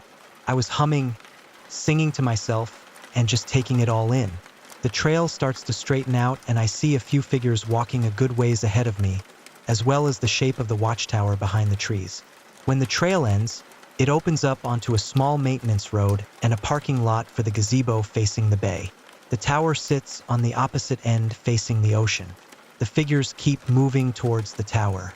I decided to sit for a moment and roll a joint so I could share it with my buddies at the top of the tower. As I pull everything I need out of my backpack, a few things like a lighter and water bottle fall out and hit the ground. I lower myself on my hands and knees to feel for them in the darkness. As I'm on my hands and knees feeling the ground, a brief but bright light shines on me. I look up with vision skewed by my hood in the darkness. All I see are the figures in front of me starting to run towards the tower. I gather my stuff quickly, stand up, and swiftly follow them to the tower, knowing I can just roll that J when I get to the top. I see their light cut off as they enter the darkness of the tower, assuming they're going to try to scare me. I hear but cannot make out what they're saying. I think to myself that I must be tripping really hard because it doesn't even sound like they're speaking English. My eyes had adjusted very well to the darkness at this point, and being familiar with the tower, I walked up the 3 tall flights of stone stairs to get to the entrance. Being trippy, I was in a great mood, humming some Zappa tune and just really happy to exist. I walked through the tower humming and working my way to the top. It's very dark, darker than it was outside because there were no windows on the bottom of the tower. I heard the guys ahead of me moving towards the top, so I hurry along to the next room and try to catch up. I started calling out in a sing-song tone, "I know it's you," thinking they'll realize the gig is up and that they can't scare me. I repeat myself a few times and keep moving to the top, humming all the while. Once I reach the top, I see 3 figures huddled together, not saying a word. I laugh at them and sit down in the center of the room and roll a J humming. They don't move. I finally tell them that they aren't fooling anyone and that I can see them. Then all of a sudden they start speaking in a very shaky voice saying, "It's not us. We don't know you." They take down the tower running and screaming. Very puzzled, I stood up and shouted, "Where are you guys going?" I was so confused, and then it hit me, those were definitely not my friends goofing around, and I just scared the absolute life out of some family. I watched from the top of the tower as this family ran down the stairs across the lot and back the trail. They never slowed down or stopped screaming. It must have been a nightmare for them. My friends showed up about 5 minutes later. They had apparently taken a wrong turn off the trail and got mixed up. I explained to them what had happened, and we all laughed and cringed about it.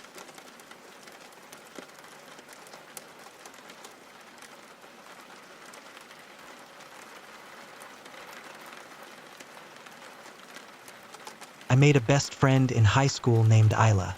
Isla and I were super close, and we're still friends today. I wanted to introduce her because she plays an important role in this story. She was 1 year behind me in high school, and when I graduated, I decided to take a gap year before college so I could help her finish up and be there for her. Her mom often left her alone in a big, empty house, so I invited her to spend the night at my house almost every other weekend. This story is one of those weekends. It was a Friday night, and Isla and I had made our usual plans for after she was finished with marching band around 9 p.m. She texted me to pick her up from school, so I drove over. When she got in the car, I noticed she seemed really down, unlike her usual upbeat self, so I asked what was wrong.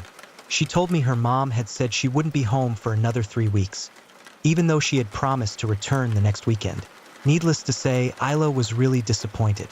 I asked her what she wanted to do, and she said she would really like to see her mom's best friend, who lived about 4 streets away from my house. It was already around 10 p.m., and I hesitated, not wanting to drop by unannounced, especially since her mom's friend might not even be home. Isla didn't have her phone number, and we lived in a bad part of town, but she insisted, so we drove to her aunt's house. This woman was like an aunt to Isla. We arrived about 10 minutes later, but there was no place to park. I decided to park on some gravel at the side of the road, a block away from her aunt's house, to avoid blocking traffic. We started walking to the house, and I got a strange, uneasy feeling. Something didn't seem right. Even though we lived in a bad neighborhood, there was usually some noise, cars, people shouting, dogs barking, even late at night. But tonight, it was completely silent. The street was dark and still, except for a single light about 50 feet from her aunt's house. The house itself was a 1-story place with no front porch, so the door was flush against the house, and there was a long sidewalk leading to the entrance. I told Isla I was feeling uneasy, but she chalked it up to me being jumpy, as usual. Considering the neighborhood we lived in, can you blame me? I decided not to push it since she was already feeling down. When we got to the door, Isla knocked and rang the doorbell a few times. After about 10 minutes of no answer, I suggested that her aunt probably wasn't home. Isla sighed and agreed, so we started walking back to the car. As we turned around, we both noticed a short figure emerging into the orange glow of the streetlight about 50 feet away. The figure seemed to be a strange combination of a man and a child, about 4 feet tall, with a muscular chest and arms, but scrawny legs that looked too thin for his upper body. He was very disproportionate, and his features were blurred, making it hard to tell his exact age. His clothing was clear, but beyond that, we couldn't make out much else. Walking is not a very good way of describing how he moved. He sort of swayed with his shoulders in big, slow, jerky, and dramatic movements, letting his arms that were too long and muscular for his body flop beside him and pausing in between strides. He stopped beneath the light. We stood in shock for about 30 seconds, and it was not until I urged Isla to hurry to the car that the short man started to run straight towards us. He was fast, and his swaying, jerky movements became swift, flinging arms that flung violently into the air as he ran. And Isla and I screamed and took off as fast as we could go. I remember hearing the pounding of his feet behind us when I flung myself into the driver's seat, starting the ignition and locking all the doors. I was so scared I couldn't get myself to start driving away because my hands were shaking so badly, and Isla shouted, "He's gone!" And he was vanished without a trace. I glanced out the rear-view mirror, and where before he had been 10 feet or less behind us, there was no longer a man. The street was quiet once again. That prompted me to move again, and I threw the car into drive and took off around the corner towards my house. We got there, we just sat for a few minutes, and then went inside and tried to figure out what just happened. At that time, we decided it was probably an addict and tried to forget about it as best we could. But it was by far one of the scariest things that's ever happened to us.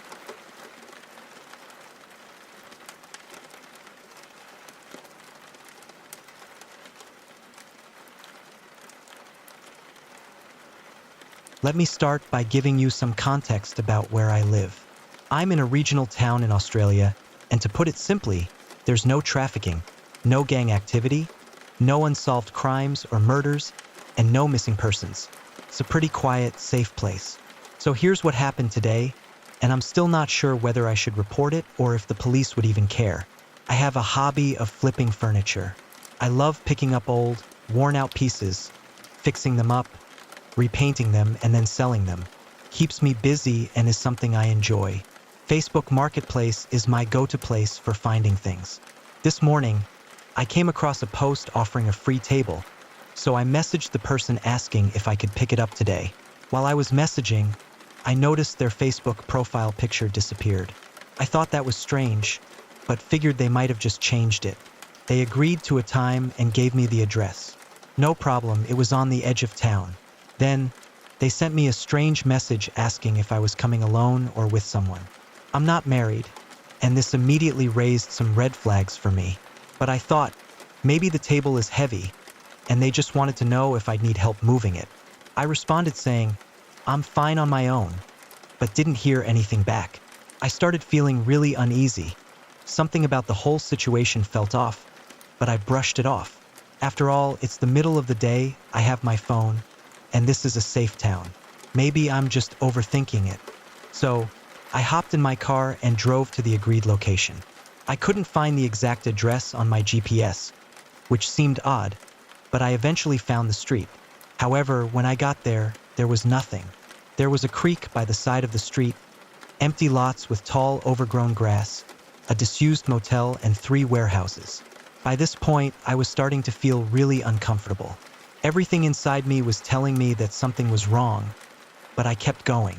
2 of the warehouses had no signs, but there were cars outside, so I figured they were businesses of some sort. But the address didn't match the one I was given. I looked over at the motel, which looked like it hadn't been used in years, and saw a man sitting on the steps of one of the units, smoking. It struck me as odd, but I figured maybe he was just taking a break or was a squatter. I didn't know, but something felt off. I drove further down the street until I reached the last warehouse. This was the address I was given, so I assumed this must be the place. But as I looked around, I started thinking maybe they'd given me the wrong number. The place had tall weeds surrounding it, garbage in the front, and looked like it hadn't been used in years. I may like free furniture, but I'm not an idiot. I decide I don't want it anymore and message the guy that I was sorry, but I couldn't find the place. I get a message back asking if I'm the one in the truck and telling me that they saw me drive down the road, and they ask again if I'm alone. There's no cars or any sign of life at this warehouse. And by now, my intuition is screaming at me to get out of there. Yes, I'm in a truck, but I don't see anyone. I message a reply and say, yes, sorry, couldn't find the place. I'm leaving. I get no response for about an hour. No sorry, nothing. A little bit later, the only response I got was, it's the old motel. You have to get out of your car and walk to the back of it to get reception. That same worn-down, isolated motel with overgrown weeds that hasn't been used for years. The same one with the weird guy sitting on the step. I assumed that guy was the person messaging me. I message back and say, it looked like that motel hadn't been used in years. I get no response. Nothing. So I head home and sit down for a drink and to Google this place again. I have forgotten the exact address he gave, so I go back to Messenger to find it, except it's gone. So I go back to Facebook Marketplace and the whole ad is gone. It disappeared as if it never existed. What do you think? Am I overthinking this? Or did I just avoid something sinister?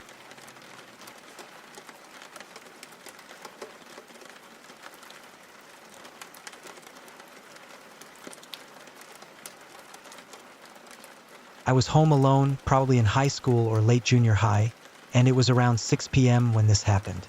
I have ADD, so I was reading while the TV played in the background, with both of our dogs lounging in the living room with me. I developed a routine where I used all these different sensory triggers, like the TV and reading, while making sure all the doors in the house were shut when I was by myself, as it helped with my anxiety. The kitchen was behind the living room, and if you were sitting on the couch facing the TV, you'd have to turn around fully to even see the entrance to the kitchen and the back door. You couldn't really see inside the kitchen at all from the living room. So there I was, reading, when I suddenly heard the floorboards creak in the kitchen. It's a sound that always happens when someone walks or moves around in there. I didn't hear footsteps, but there was no mistaking the sound of someone moving across the creaky, water-damaged wooden floors. Then, a cabinet door slammed shut. Since my dad always slams cabinets, I figured maybe he had come home early from work, and I just hadn't realized. Without even looking up from my book, I called out, "Dad, when did you get home?" There was no response.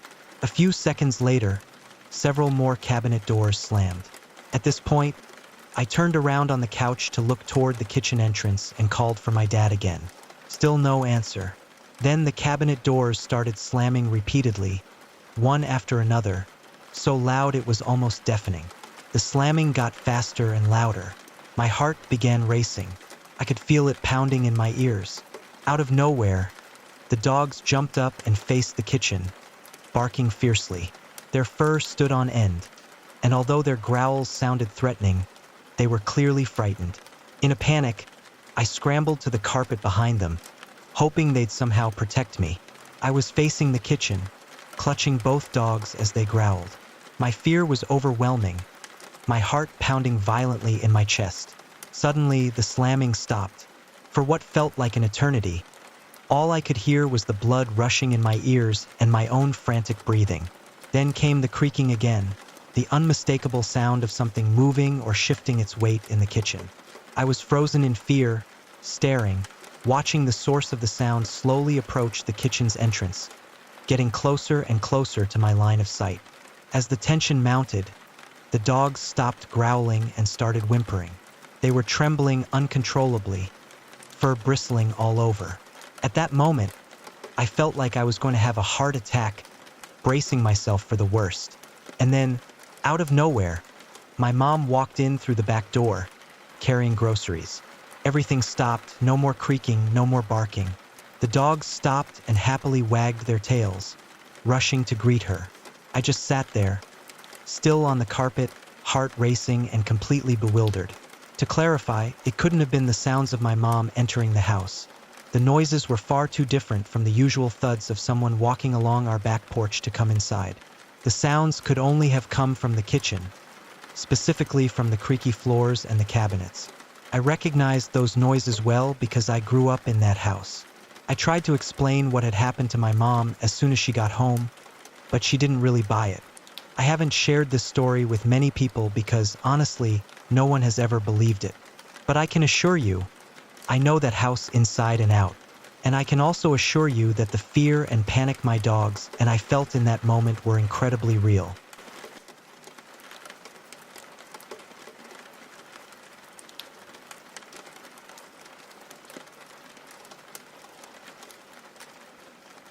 Last year, my family and I were on our way back from my grandparents' house, which was over 7 hours away.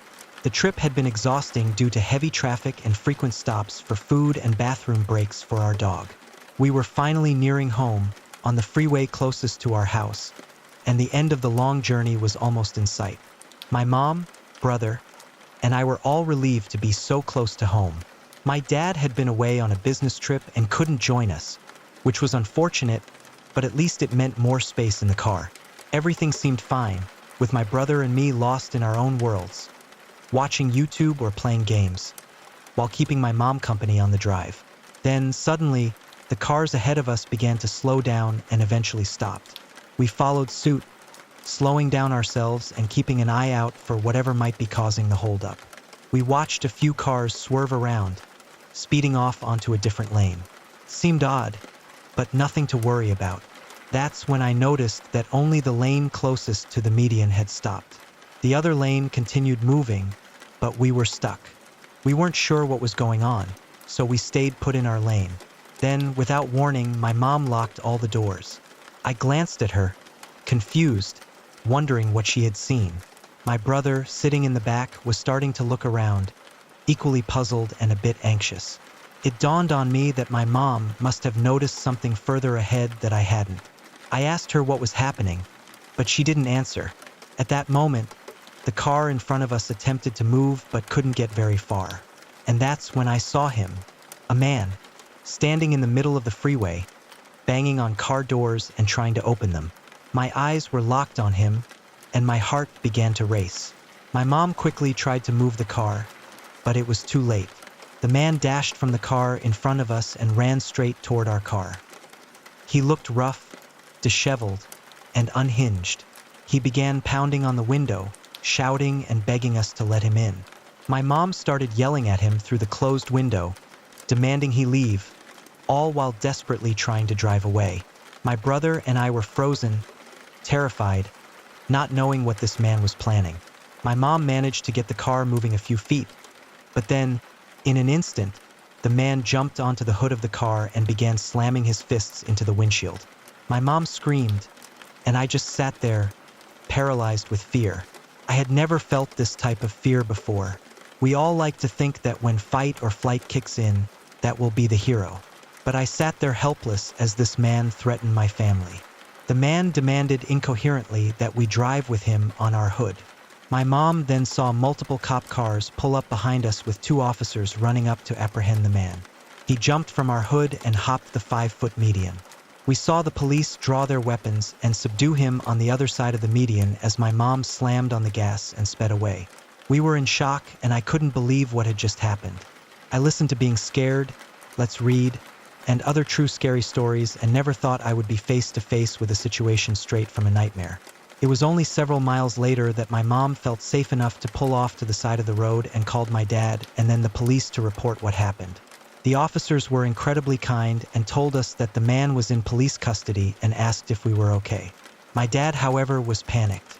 Everything he loved was in that car, he told us, and he was so glad that we were safe.